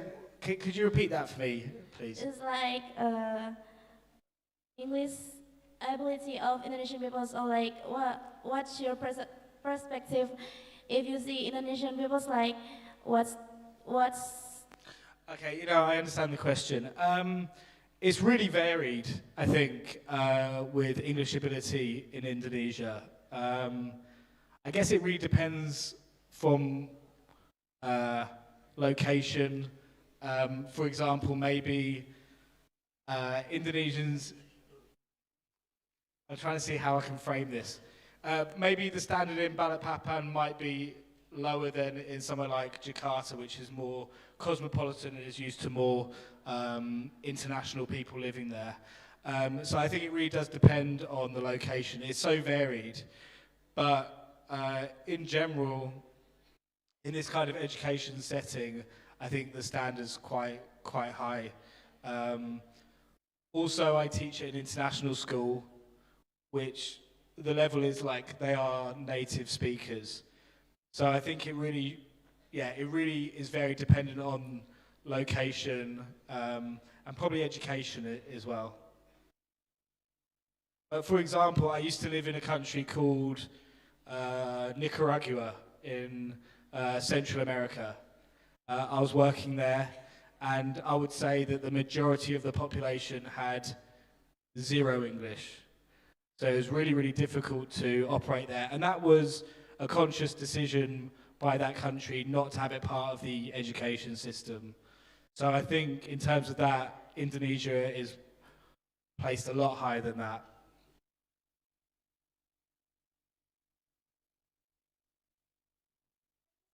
Thank you very much for your question. Does anyone else have another question? Okay, we've got another one over here. Thank you, sir.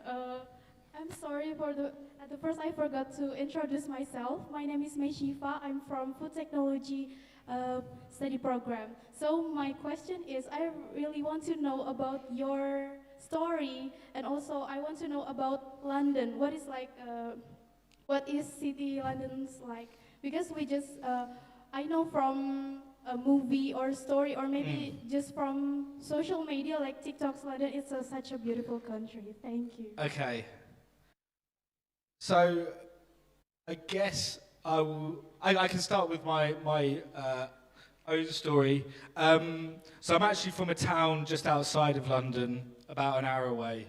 But I lived in London for about 10 years. I was working there. So first, I worked in business. I worked in manufacturing.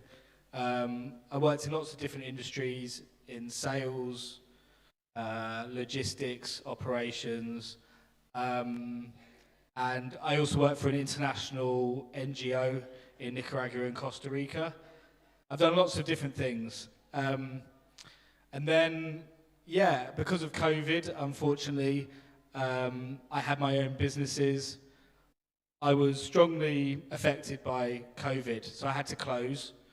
And I was going to take a sabbatical teaching English. So I came to Indonesia, and I'm still teaching, and I haven't left. Because, yeah, I love Indonesia, and I love teaching.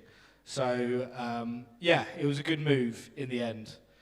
And then London.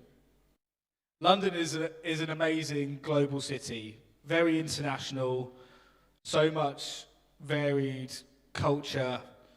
Yeah, I mean, it's an amazing place. There's a lot of history. There's a lot to do.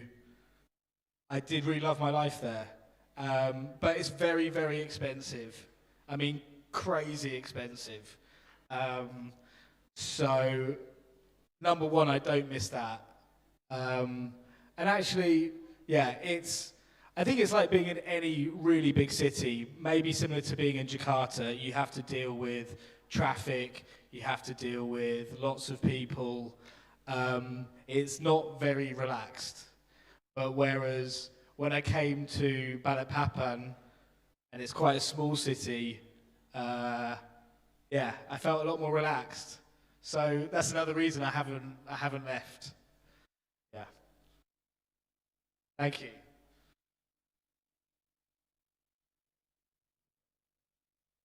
No problem.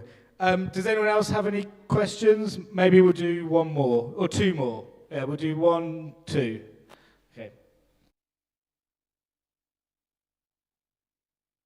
Thank you for the opportunity, sir. Let me introduce myself. My name is Tara, and I'm from Material and Metallurgy Engineering. The question that I want to ask about is, as a human, we have to learn new skills, right? At life. And sometimes when we learn those new skills, we felt like we're having an upgrade in the skills, but then the other day we felt like a downgrade. Do you have, do you ever felt like that? Yeah, I guess so. Because I've worked in so many different industries, I guess. I think for me, I've always been really flexible, and I've always been very open to new opportunities or something. So I'm always very eager to learn new skills and to kind of be dynamic. So for me, I always try to put it into a positive way. Even if I'm doing something new and it kind of scares me, it kind of feels like the right thing to do, because I know that when I get past that, yeah, I will benefit from that overall. Yeah, I hope that answers your question. Also, do you have any tips for like newer, like those people who never communicate with many people? They're always like close type of person. Yeah, I guess, again, that's just, you've got to push yourself outside of your comfort zone. Even if it doesn't feel natural to you, but you know that it's something you have to do, then you just got to push yourself to do it. You just got to overcome that fear. Yeah. Okay. Maybe we'll just do one more question. I believe it was over there. And then maybe I'll hand over to the next speaker.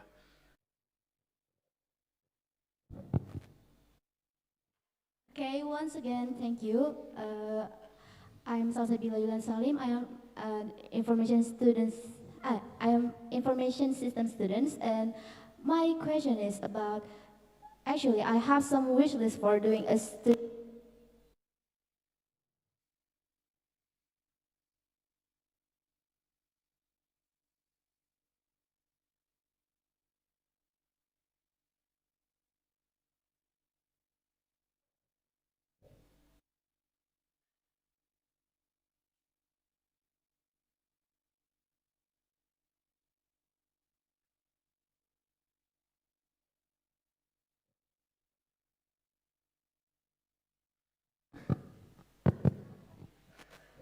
Okay.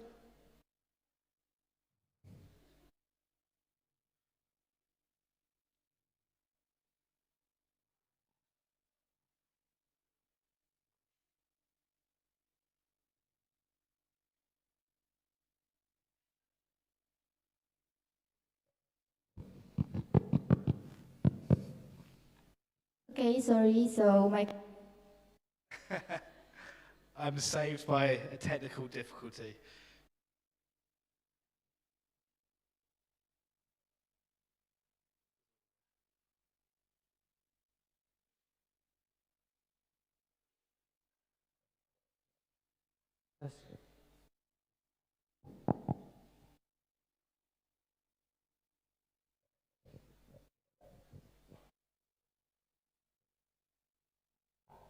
Okay, sorry. So my question is about I have some wish list for doing a study abroad if I have an opportunity to Canada. So I want to know, like, maybe in UK, how the student in there doing their classes or doing how they learn, or maybe their campus life. I really interested of what do they do. So your question is what is university in the UK like? Okay. I'm quite old now. It's a long time since I've been at university. But I guess, I don't know. It's a really difficult question. I haven't been at university for so long. It's probably not too different from here. I guess in university in UK, people tend to not live in choose a university not in their home city, and they tend to then move out of their family home and then live alone, or in dormitory, campus dormitory. I guess the study life is probably very similar to here. You normally just choose one major, and then you pick your tutorials based on that. You specialize in one thing. I'm not sure how it is here. And then I guess, yeah, people are part of lots of different social societies or academic societies to give them a better chance for future employment. But yeah, I'm sorry. I wish I could answer that question better, but actually I don't know. Okay, I think that's all I've got time for. Thank you so much for listening to me speak, and thank you for your questions. Yeah, thank you. And yeah, I don't know what else to say. Thank you so much.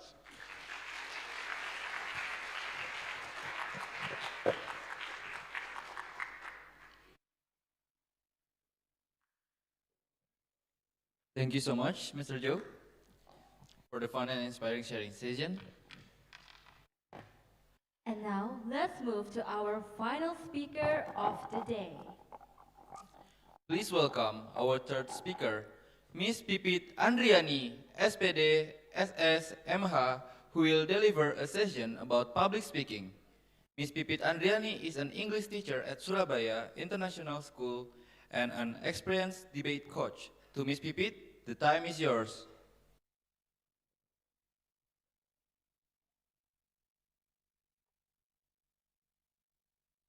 A little bit of correction, I'm not an English teacher, so I work in an international school. We have like around 30-something teachers and only 3 Indonesians, and there's no way I teach English. But I coach debate and international relations class, and now pre-AP world history and geography. Okay, so that's a little bit of correction. But before I continue, is my voice okay? Yeah. Is it ready side by side? All right, thank you. Now, I only have 30 minutes, but I would like to have an interactive session. So before I start, can you guys introduce yourself to the person next to you? Because you will try to have a little bit of practice with this person next to you. I would be able to see the situation in the auditorium, if it's possible for me to have eyes in the auditorium. So people, okay, so I trust you guys have someone to talk to during this session, okay? All right. My presentation today is about how to build personal branding by sharing your ideas. And earlier, the MC talked about it's public speaking, but it actually doesn't have to be public speaking. Today, we came to this final session, or the last stage of the essay competition, right? I think writing essay is also sharing your ideas. So sharing ideas doesn't have to be through spoken words, but also can be through your actions, and can also be through your written essay, something like that, right? Okay, let me start with introducing myself.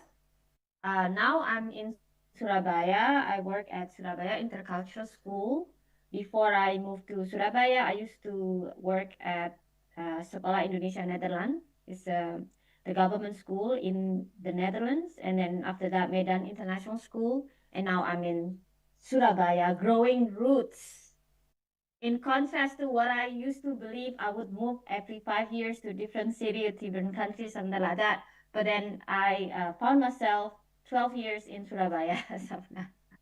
And then I've been to 28 countries. I'm pretty lucky because I only paid only a few by myself. My school sent me to many different parts of the world to take students for summer school, competitions, and things like that. This is one of them was in Shanghai. We joined a debate competitions, and then we went to the US almost every year for summer school, and also like a Google Science Fair, something like that. This was me at the Sekolah Indonesia Tokyo. We have Indonesian schools all over the world. 7 of them, and I was invited to deliver a talk at Sekolah Indonesia Tokyo, and this was me at the White House. All right, so first thing first. Basically, first tip that I would like to share for everyone in the auditorium is you have to leave a strong impression whenever possible. Okay, so if you want to leave a strong impression, you have to know yourself first, right? What kind of impression I want to leave behind. But first thing first is how do I know if I'm successful in doing that? The first parameter is when people have an opportunity they want to give somebody, they remember to offer it to you. In this opportunity, for example, I'm pretty lucky because my friend in university is actually one of the lecturers at ITK. And then whenever there's an opportunity present itself, she usually and probably always offers me the opportunity. And the last time I saw her was like what, 20 years ago, something like that, right? But then for some reason, she kept asking me to fill in the seminar or judging or coaching debate, something like that. So I think leaving a strong impression is really important, even though you're still a student, because I apparently left a strong impression to Miss Susan, for example, right, my friend in university, so that even years and years and years after that, she would still contact me every time there is an opportunity of delivering something like this, right? So how do you know your strength then? And then you can leave your impression accordingly, right? Now, you can start reflecting on yourself, on your past experience. What do you people usually ask to you? Yeah. What do people ask you about? Okay. So if they want to ask for like suggestions, or they're not sure about something, or they want to know the answers to a certain problem, what do they usually ask you about? That could be a clue to what other people can see you. Yeah. Now I want you to please turn to the person next to you, the one I said is going to be the partner in this session, right? Usually, please talk to this person, right? When usually your friends, the people you know, talk to you or ask you something, what do they usually ask about? Please ask each other.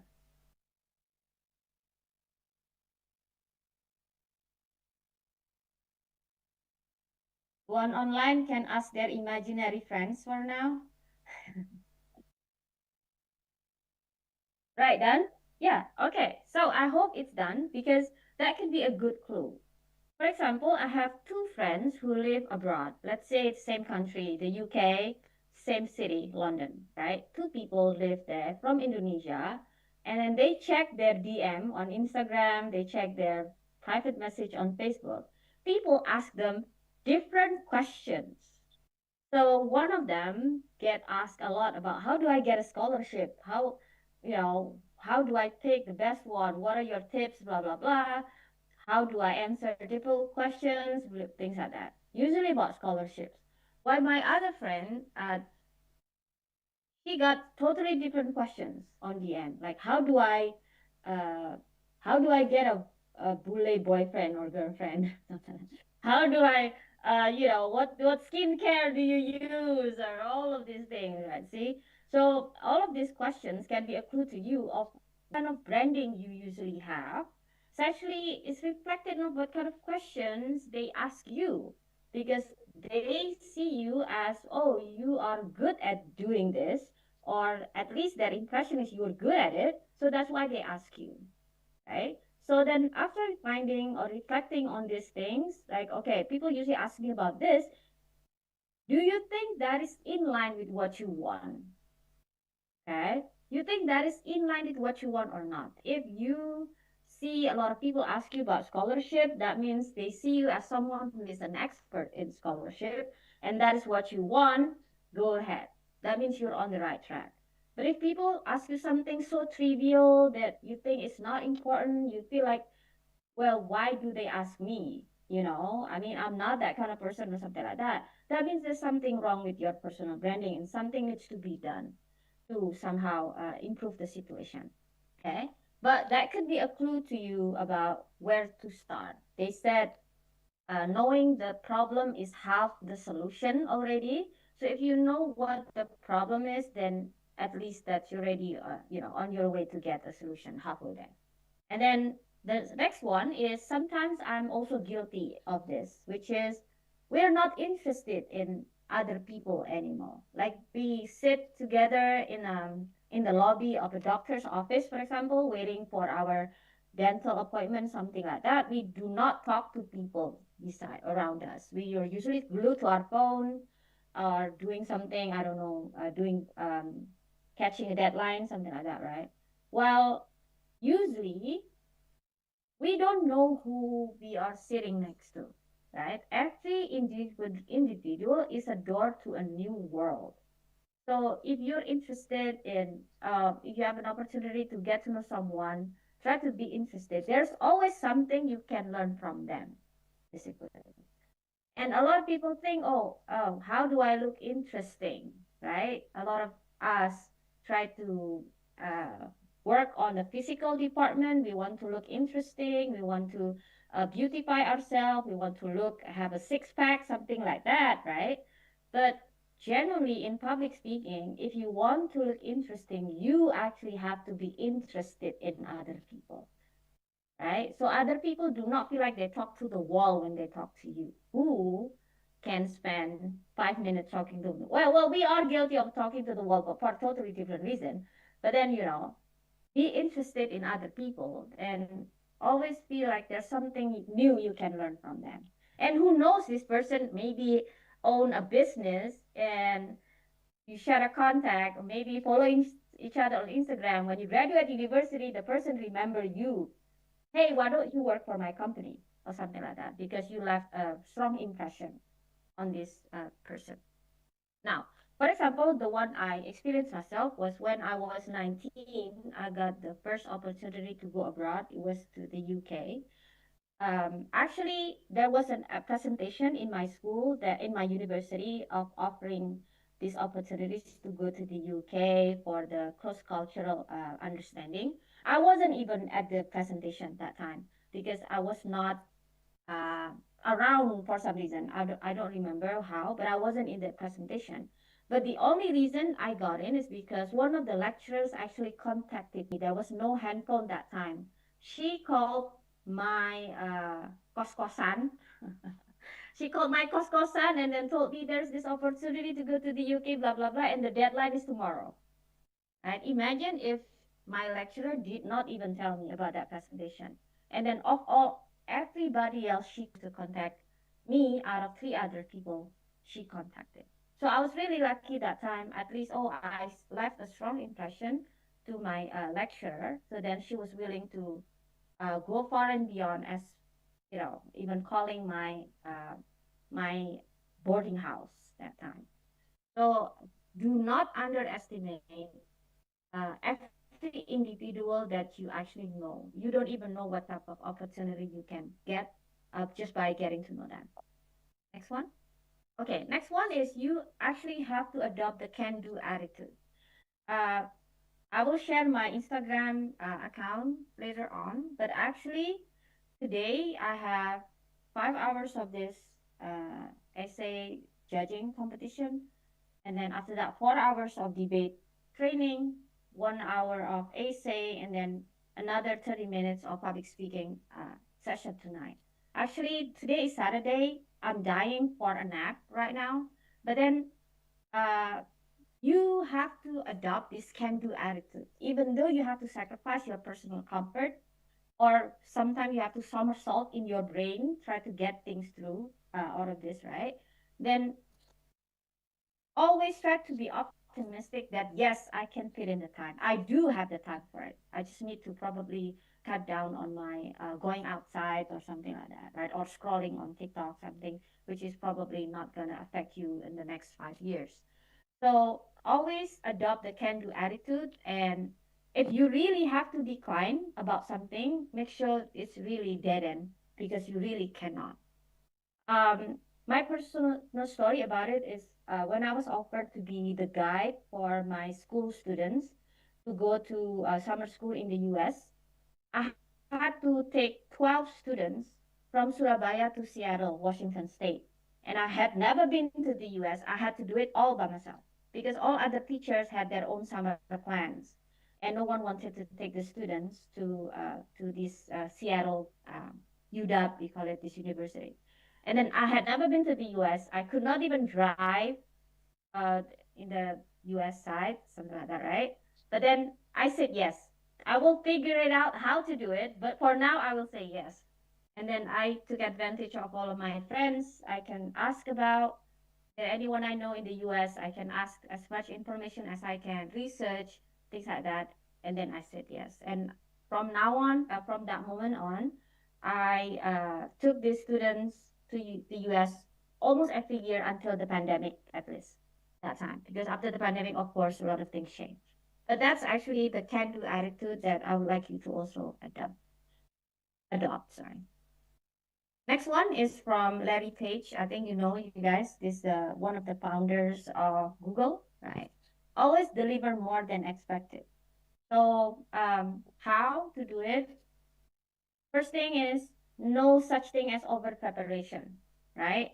A lot of people under prepared, so it's actually a good mentality to have if you over prepare. Yeah, of course when time permits. But what you need is research, and then after that you practice, and then try to have some to build your learning skill. Basically, learning something new is the very important skill in the 21st century. Yeah, I'm sure you all know that. Actually, probably all time, not just 21st century. And then last one, you need to find a mentor or a community that can propel you to success. A lot of smart people think they can be successful by themselves. And that's actually where the mistake is made. No one can be successful by themselves. Okay, now let's go to the public speaking part, right? Public speaking is the basic of personal branding, although it should be like a piggy bank. It's supposed to be like celengan. Celengan. There's not enough public speaking skills in the world that can build your personal branding if you yourself do not have the quality for it. Okay? So if you want to learn about public speaking, it's fine, but then you have to fix the personal branding first, and then after that, you learn the public speaking. Yeah, and then I'll give you a chance after this to talk to your partner and practice. Number one is ideas are the currency of the 21st century. Okay, you need to find your passions, your interests. Yeah, unfortunately, a lot of people in Indonesia, they don't even know what their talent is. They don't even know. You ask a lot of grown-ups, what's your talent? I don't know. Yes, we don't get to try a lot of different things. We don't even know what our talent is. But at least we know our passions and interests, right? Now, I want you to please talk to your partner, the one assigned, the person next to you. What is your passion, your interest? Please talk to each other. So let's see. If you know yourself enough to know your passions or your interests. Yeah. Right? Okay, I consider that done. So by now, I think everyone already know what their passion and interests are. Now, after you know your passion, your interest, do you actually invest time to develop this interest? Okay, knowing your interests or your passions is not enough. If you just leave it as it is, it will not develop. You have to fill your bank of knowledge and your skill. Okay, you can read, you can watch, you can talk to select people, you can find mentors, do what you can. Now, let's talk to your partner again. After finding your passions, do you actually actively and full of awareness, totally aware that you try to develop these passions or not? Please talk to your partner. Do you actually allocate time, energy, and effort to actually develop your passions or interests?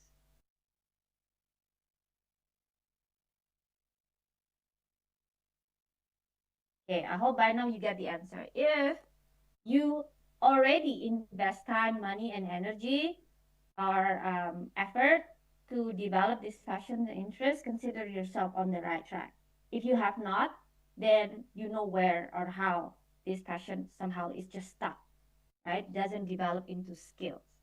So I suggest you to start build your bank of knowledge related to your passions. Even though your passion is something which is probably trivial to other people, such as K-drama, right? I'll tell you the true story. One of the teacher assistants in my school was very crazy about K-drama, which I found myself, I don't know, I'm not into that, but she really loved K-drama, and then she learned the language and blah, blah, blah, blah, not just watching, but actually, she actually learned the language.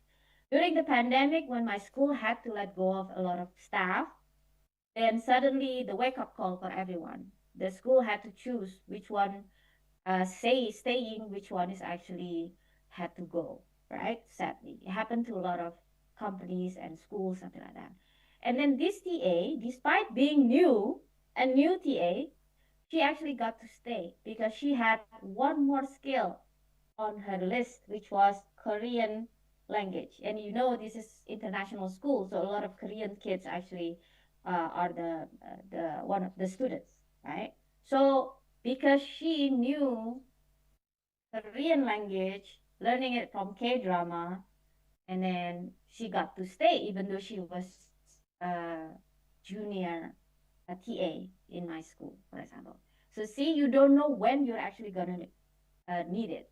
Okay, and then the opportunity present itself, and then voila, you find out, oh wow, so this is the reason why I had to learn all of these skills. The third one, something which is hard in Indonesia, which is see things beyond the obvious. We are so accustomed to just see what is presented in front of us. We never get to study how to analyze something, right? So we need to develop this type of skill, how to see things beyond the obvious. So try to somehow, whenever there's information presented to you, don't just take it at the face value. Try to actually analyze. Is that a bias thingy? What is it, right? And the last one, reflections. Reflection. Write journal, right? What did you learn that day from your failures, maybe from your successes, and maybe these thoughts made on the spot during these reflections can be a permanent lesson. So it's really difficult to just go through day in, day out without any reflections because you don't know. It's hard to remember a lot of these things, right? You have to process a lot of information every day. So try to reflect on your experience and get the lesson from it and put it in writing. Hopefully, you will remember. Next one. Now, let's go to the expressing ideas. There are 4 ways to do it: creating, doing, writing, and speaking. And I really love today's competition because it's combination between essay writing and also speaking, right? So you got 2 out of these 4 things. So again, expressing ideas doesn't have to be about speaking all the time. Actually, probably creating is number 1. Okay, you create something, innovate, and then doing, and then writing, and then speaking. Now, let's try with your partner, right? How to deliver your ideas. Again, I have mentioned this before. There's something in class even. You think like only my teacher watch this or only my classmates see this. Do not underestimate. You don't know any of your classmates actually is gonna be the CEO of whatever in the future. And then it's time to leave a good impression on this person, right? You don't know. That's the thing. Just like our previous speaker earlier was from a small area, not from this big city, right? He never thought that probably he would get a scholarship to the UK, something like that, right? So you cannot predict all of these things. Always be prepared whenever you have an opportunity to present something. How to do it? Practice in front of the mirror, for example. Record yourself and check for flaws. You see yourself, oh yeah, I think I blink too much. I look like a something like that. Oh, I look like blah, blah, blah, or something like that. Or I stumble on these words. So you can be your best teacher by reflecting on your recording and doing presentation. You can also ask for opinions from close friends, yeah, before you become the the actual presenter in a lot of audience that you don't know. It's good to also try it in a small circle. Now, number 3 is actually uh, very important. A lot of people do not want to do public speaking because they're afraid they're going to make mistakes, they're going to embarrass themselves. Fun fact, people are obsessed with themselves, not you. People are obsessed with themselves, not you. Meaning, even though you make mistakes, they will forget it. They will forget as soon as the Zoom meeting is closed, we're done with this seminar and everyone go back to their own boarding house or houses, they will not remember your mistake.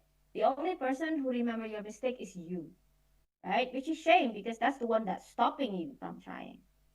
Now, I would like you to share with your partner right now, is there any moment when you embarrass yourself in front of public, maybe during presentation, maybe even like whatever, and then you thought like it was the end of the world? Like this is totally the most embarrassing moment in my life. Can you please share it with your partner, even though you don't know them? Go ahead.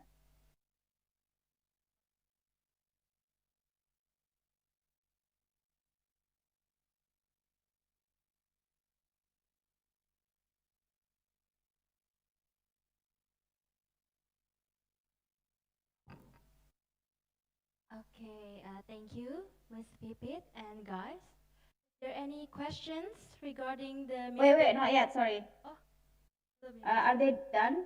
Oh, Talking with each other? is it done? Okay. So the most. Oh, I'm 23 minutes as of now. Okay. So basically, the most embarrassing moment in this life. Remember, only you remember this. Okay. Do not let it stop you from becoming a public speaker because you're afraid to make mistakes. Okay. And then more importantly, if it comes from the good place, such as you have good intention, you think you have good ideas, that's actually what matters the most. Okay. So if you have good intentions, people will remember how you make them feel. This is actually a famous quote from Maya Angelou, right?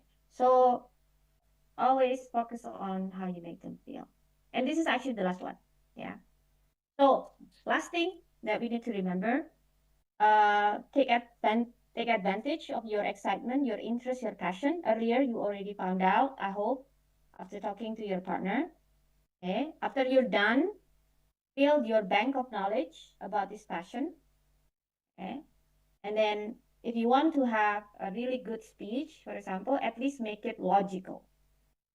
If you make it logical in the order that makes sense, it will help yourself and also help others to understand. It will help yourself when you see a lot of people blank in the middle of the speech, is because usually there's a missing link in the speech. So even your brain do not naturally pick up what is next after this one, right? If it makes sense, your brain will, logically know what comes next after A is B. Okay. Now, I asked you to find a partner earlier. Actually, this is already public speaking. Even though you speak in front of 100 people, for example, imagine you speak like talking to a friend. Okay, you already talked to one person today. It doesn't matter if it's turned out that person is actually 100. If you imagine like you're talking to a friend, somehow release you from the pressure of, oh my goodness, I'm speaking in front of a lot of people, right? I'm sure you can spend hours talking to your friends. Just imagine the same thing, right? And then last one is don't be afraid to make mistakes. People are busy about themselves. Don't be too self-conscious. If though you make mistakes, they will forget it. Okay, so don't let it stop you. Okay, so if you wanna have questions, please go ahead. I'm sure there's a Q&A after this. But if you don't have a question, don't have a chance today, you can add me on Instagram and then you can ask me through DM. Thank you.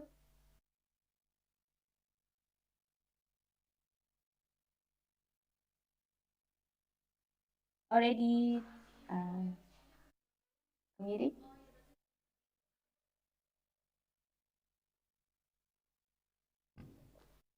All right, thank you. Thank you, Miss Pipit. Okay, yeah, guys, please give Miss Pipit a big round of applause again, please. Yeah, okay. What an inspiring presentation, Miss Pipit. And for all the participants, do you have any questions to Miss Pipit, please? Raise your hand, maybe. Is there any? Oh, there, okay.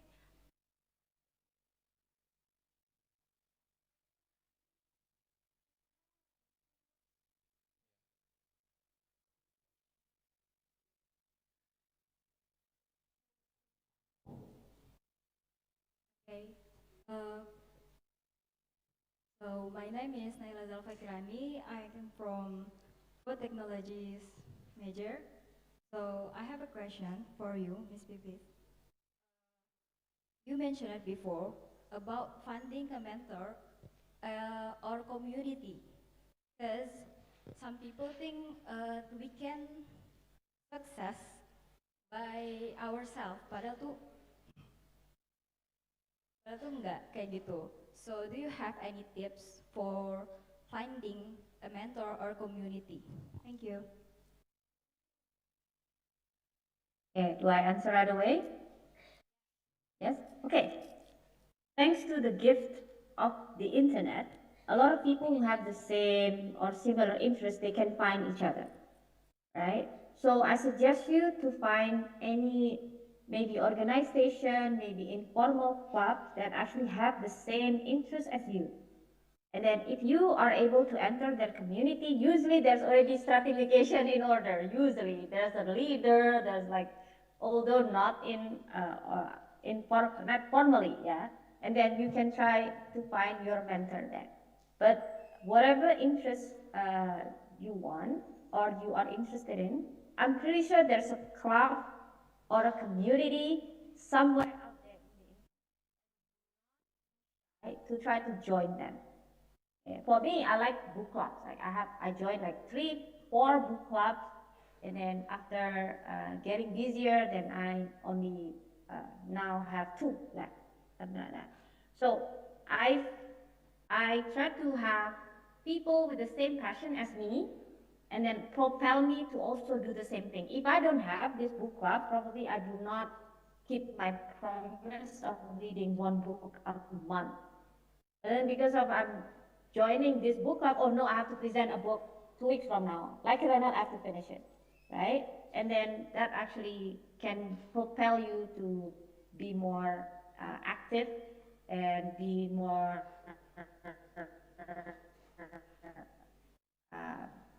you put in a lot more effort.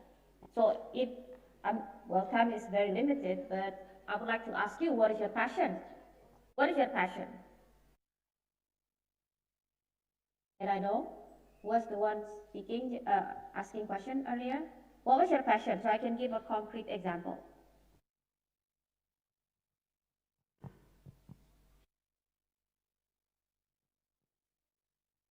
Can you repeat, Miss? Sorry. I know Gustin is probably a debater, for example, right? He starts his speech with, I'd like to start my speech in 3, 2, 1. That dead giveaway. So there's a debate community under the sun, so many, for example. You can join one of them. Yes, go ahead. What was your passion? Honestly, I still not yet to find it, but I like to social with people and creating or writing my Socializing idea. with people? Yes, something like that. Socializing with people is not specific enough. What type of people you would like to socialize with? Like before What's your interest? I joined like volunteer to meet people like Like social work? Volunteering? can I speak with bahasa Indonesia? Ya, ya boleh boleh. Silakan. Jadi sebelumnya saya tuh kan saya suka bersosialisasi sama orang. Jadi sebelumnya tuh saya sempat mengikuti seperti volunteer-volunteer yang ke panti asuhan ataupun yang menyumbangkan buku-buku ke orang-orang. Jadi seperti itu, saya lebih suka hal-hal yang seperti itu. Terus selain itu juga saya punya kesukaan untuk menulis karena saya punya morning journal gitu di rumah. Saya tulis ide-ide like morning junk gitu. Thank you. That's a really good interest and passion. Yeah. I'd like to say congratulations to you. A lot of people's passions are, if you enjoy doing something and then what you enjoy happen to have a positive impact to the society, consider yourself lucky. So that is really good. So I'm pretty sure there are a lot of people out there who have the same passion, want to give social impact to their community, maybe through a book drive, maybe to food bank, a lot of these things, right? Pasti ada, pasti. Jadi kalau kita tahu interest kita apa, ada the gift of internet, kita bisa cari tahu orang-orang yang punya interest yang sama. Di situ nanti pasti ada komunitas. Ya. Okay. So I hope that answers. Thank you so much. Okay, thank you, Ms. Pipit. Thank you, Alia. Maybe one more question from the audience. One more. Okay. Thank you, Ms. Pipit, for the opportunity for the chance.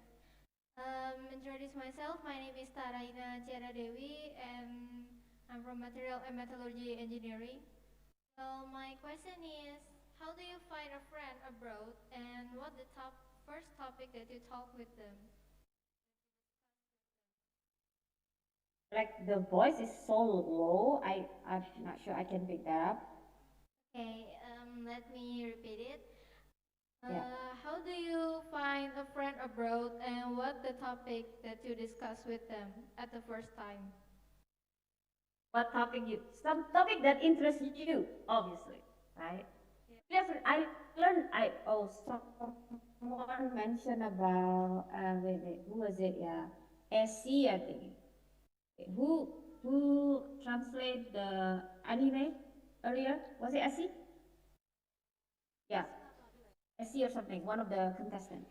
For example, you like anime, you talk to people in Japan about anime. I learned Japanese from watching anime and then talk to Japanese people about anime. A lot of people on the Instagram, you try to get to know them. I hope they're good people, right? Whatever interests you, reach out to the people and then talk about it. But how do you find 私の日本語はまだまだです。でもできます。For example, just from talking from people from Japan about my interest, which is anime. Yeah. So you're not short for topics. What topics interest you? There are always other people who also are interested. Okay? For the plus one, how do you find with them? Like, how do you met them through internet? Like, what application do you use? Or social media? Social media, but if you are afraid to actually get connected to people right away, try to find a community instead.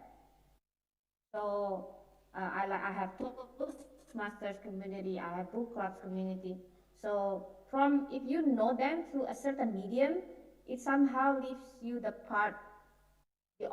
awkward part. You know, if you DM someone right away, it sounds a little bit awkward. But if you join a community and then maybe they have monthly meeting and then you join them, you have opportunity to get to know them better. And then if you're interested with one or two of them, you can somehow talk outside the forum, something like that.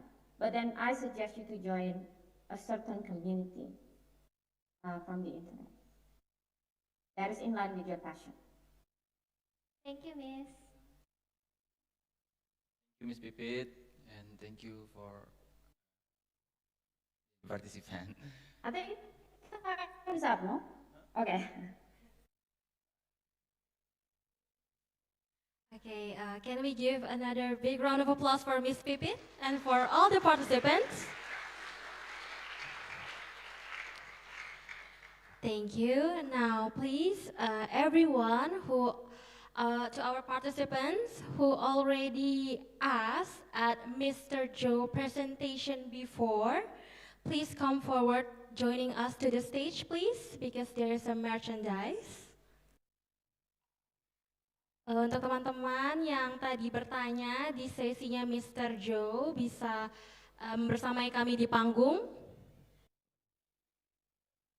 Who is it, guys? Come on. Maju aja, maju.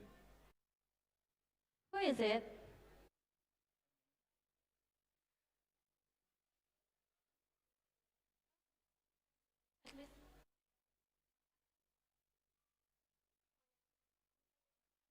And also to participant who asked at the Miss Pipit presentation, please, you can come forward to the stage. Come on, guys, let's go. Joining us at the stage here.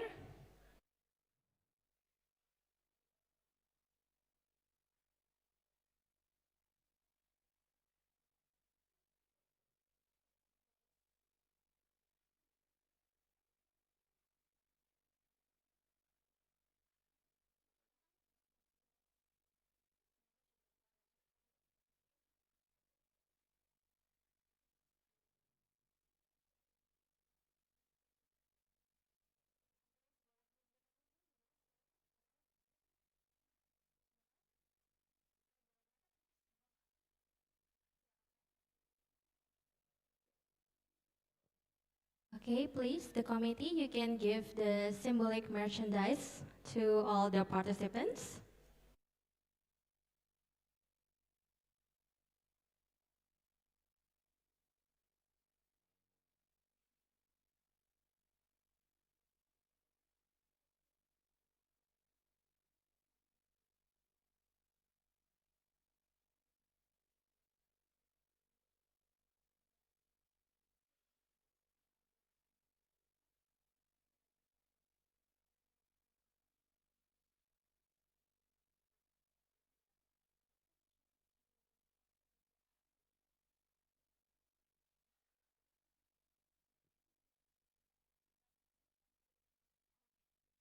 And guys, also the participant who also asked at the Mr. Ricky presentation, please come joining us to the stage, please.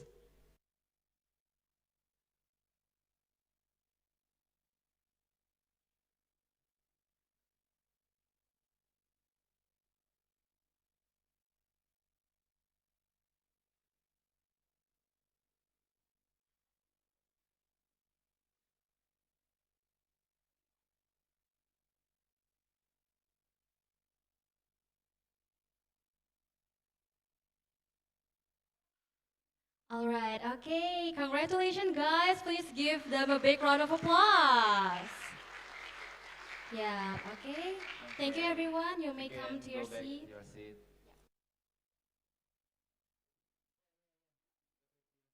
Thank you, thank you, thank you.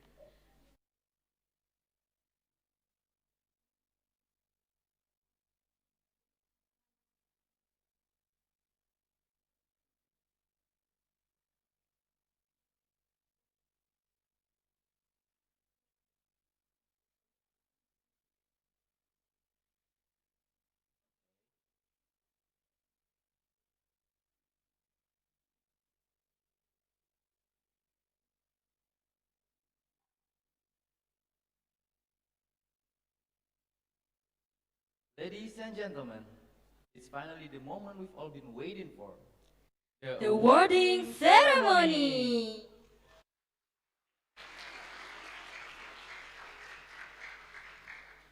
And please, everyone, we will now announce the winners of the National Essay Writing Competition 2025.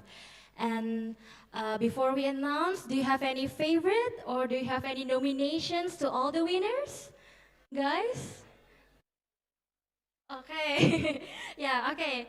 Maybe we will continue to announce the runner-up 6th, runner-up 5th, and also the runner-up 4th. First, the runner-up 6th goes to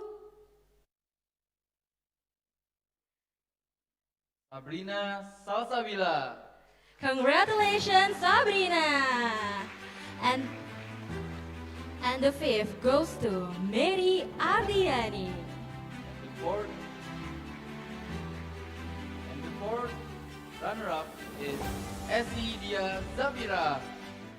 Wow! Congratulations to the runner-up 6th, 5th, and also the 4th place winners.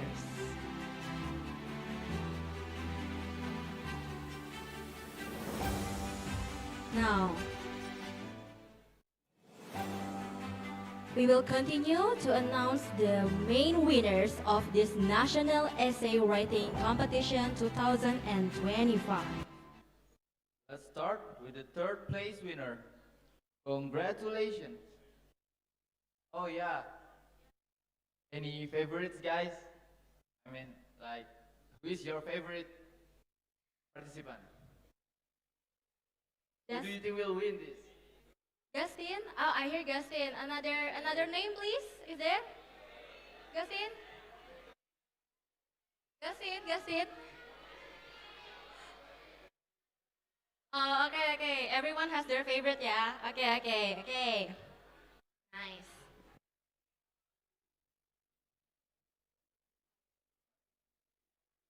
Okay. Any further ado? Let's start with the third place winner.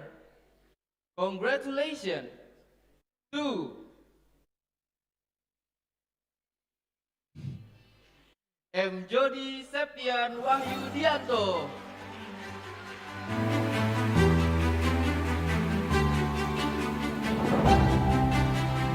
Once again, congratulations to Jody.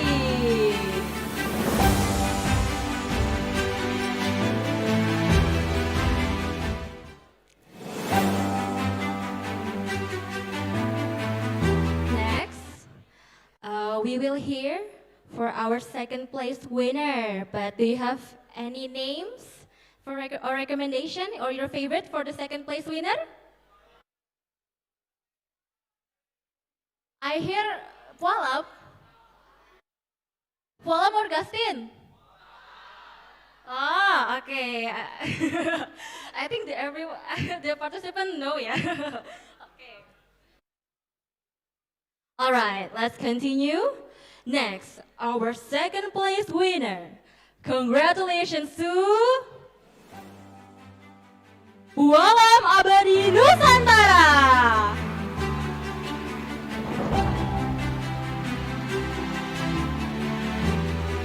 Once again, congratulations to Pualam.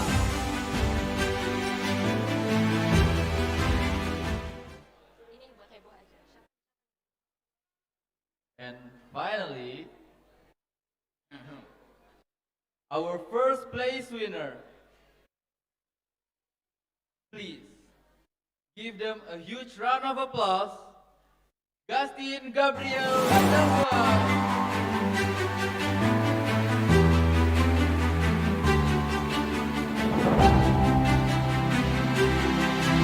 Yay! Once again, congratulations to Gastin.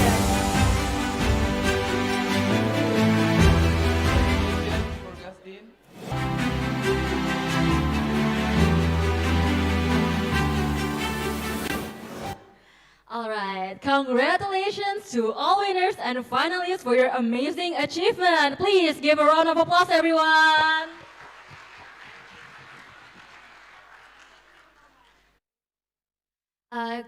Gastin, do you hear me? Hello? Yeah, audible. Yes, you are audible. Do you have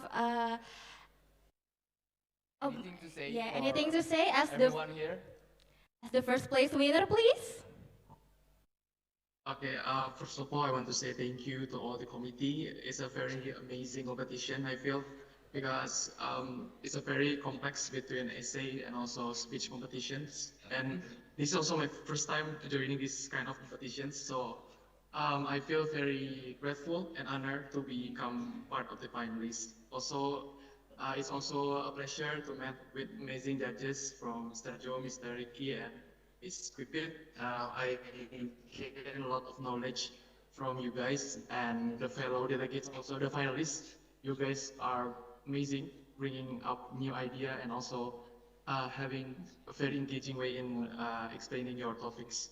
I hope this kind of competition can be still held at the next years and more of the people from around Indonesia can join this competition. Thank you once again. Wow, thank you, Gustin. Okay, congratulations once again to all the winners. And now, everyone, we would like to give a plug of merchandise as tokens of appreciation for our honorable judges and speakers, which will be given by Miss Susan. For Mr. Joe and Mr. Ricky, please come forward to the stage.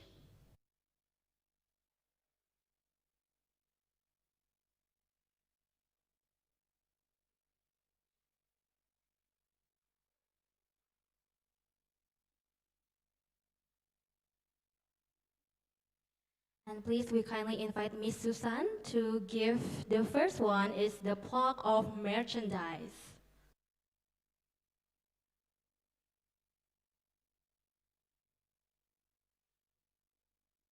Okay, the first one is for Mr. Joe. Yeah, picture please. 1, 2, 3. Okay, thank you. And the second is the block of merchandise for Mr. Ricky. Photo, a group photo first. 1, 2, 3. All right, thank you. Another token of another certificate of appreciation, please, will be given to our honorable judges and speakers. The first one is for Mr. Joe. Photo. 1, 2, 3. Thank you. And the second certificate goes to Mr. Ricky.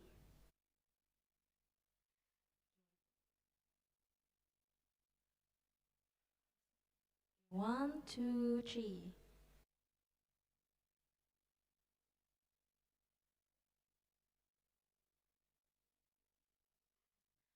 Okay, to Miss Pipit, we will send you the plug of merchandise and also the certificate of appreciation. Yes, Miss Pipit? And of course, for the stage, please, you can have a photo. Yes.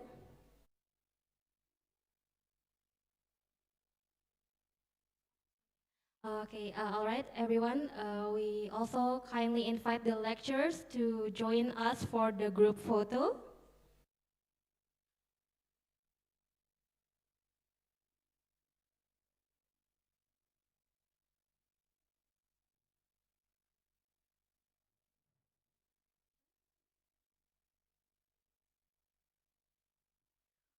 All right. Okay, for the documentation team, please. 1, 2, 3. Cheese. Once again, 1, 2, 3.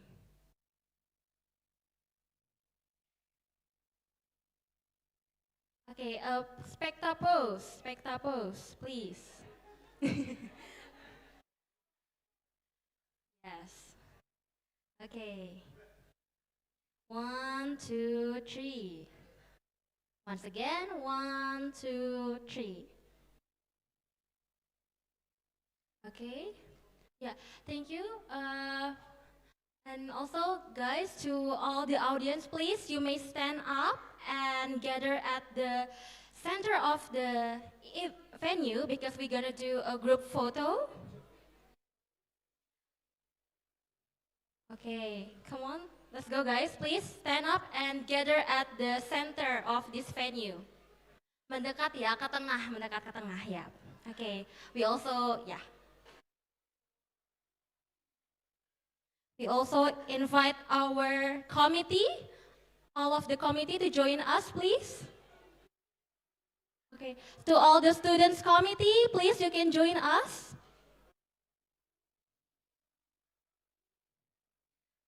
And also to our operator, you can join us too.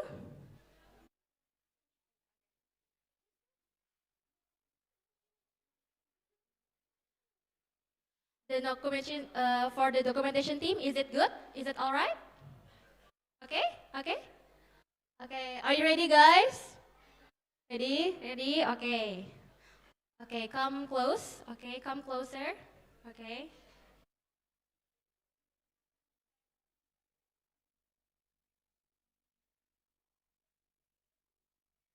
All right, we will guide you for the documentation photo in 3, 2, 1. Cheese.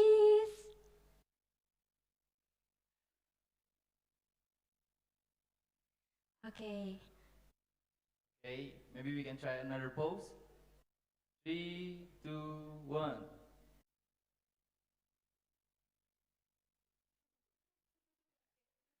Okay. Okay. Yeah. Okay. Okay. Okay, thank you everyone. You may come back to your seat, please.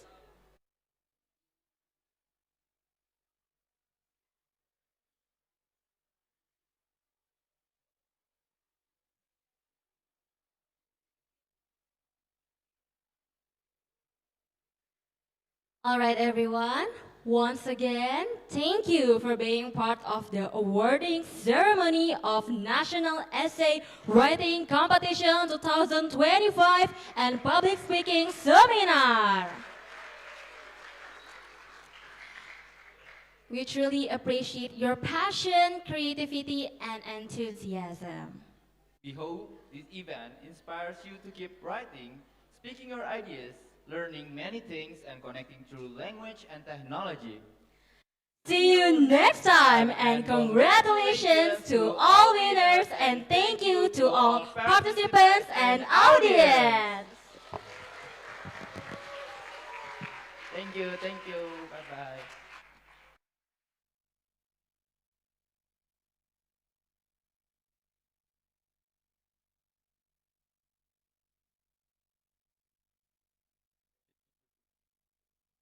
We need to thank everyone.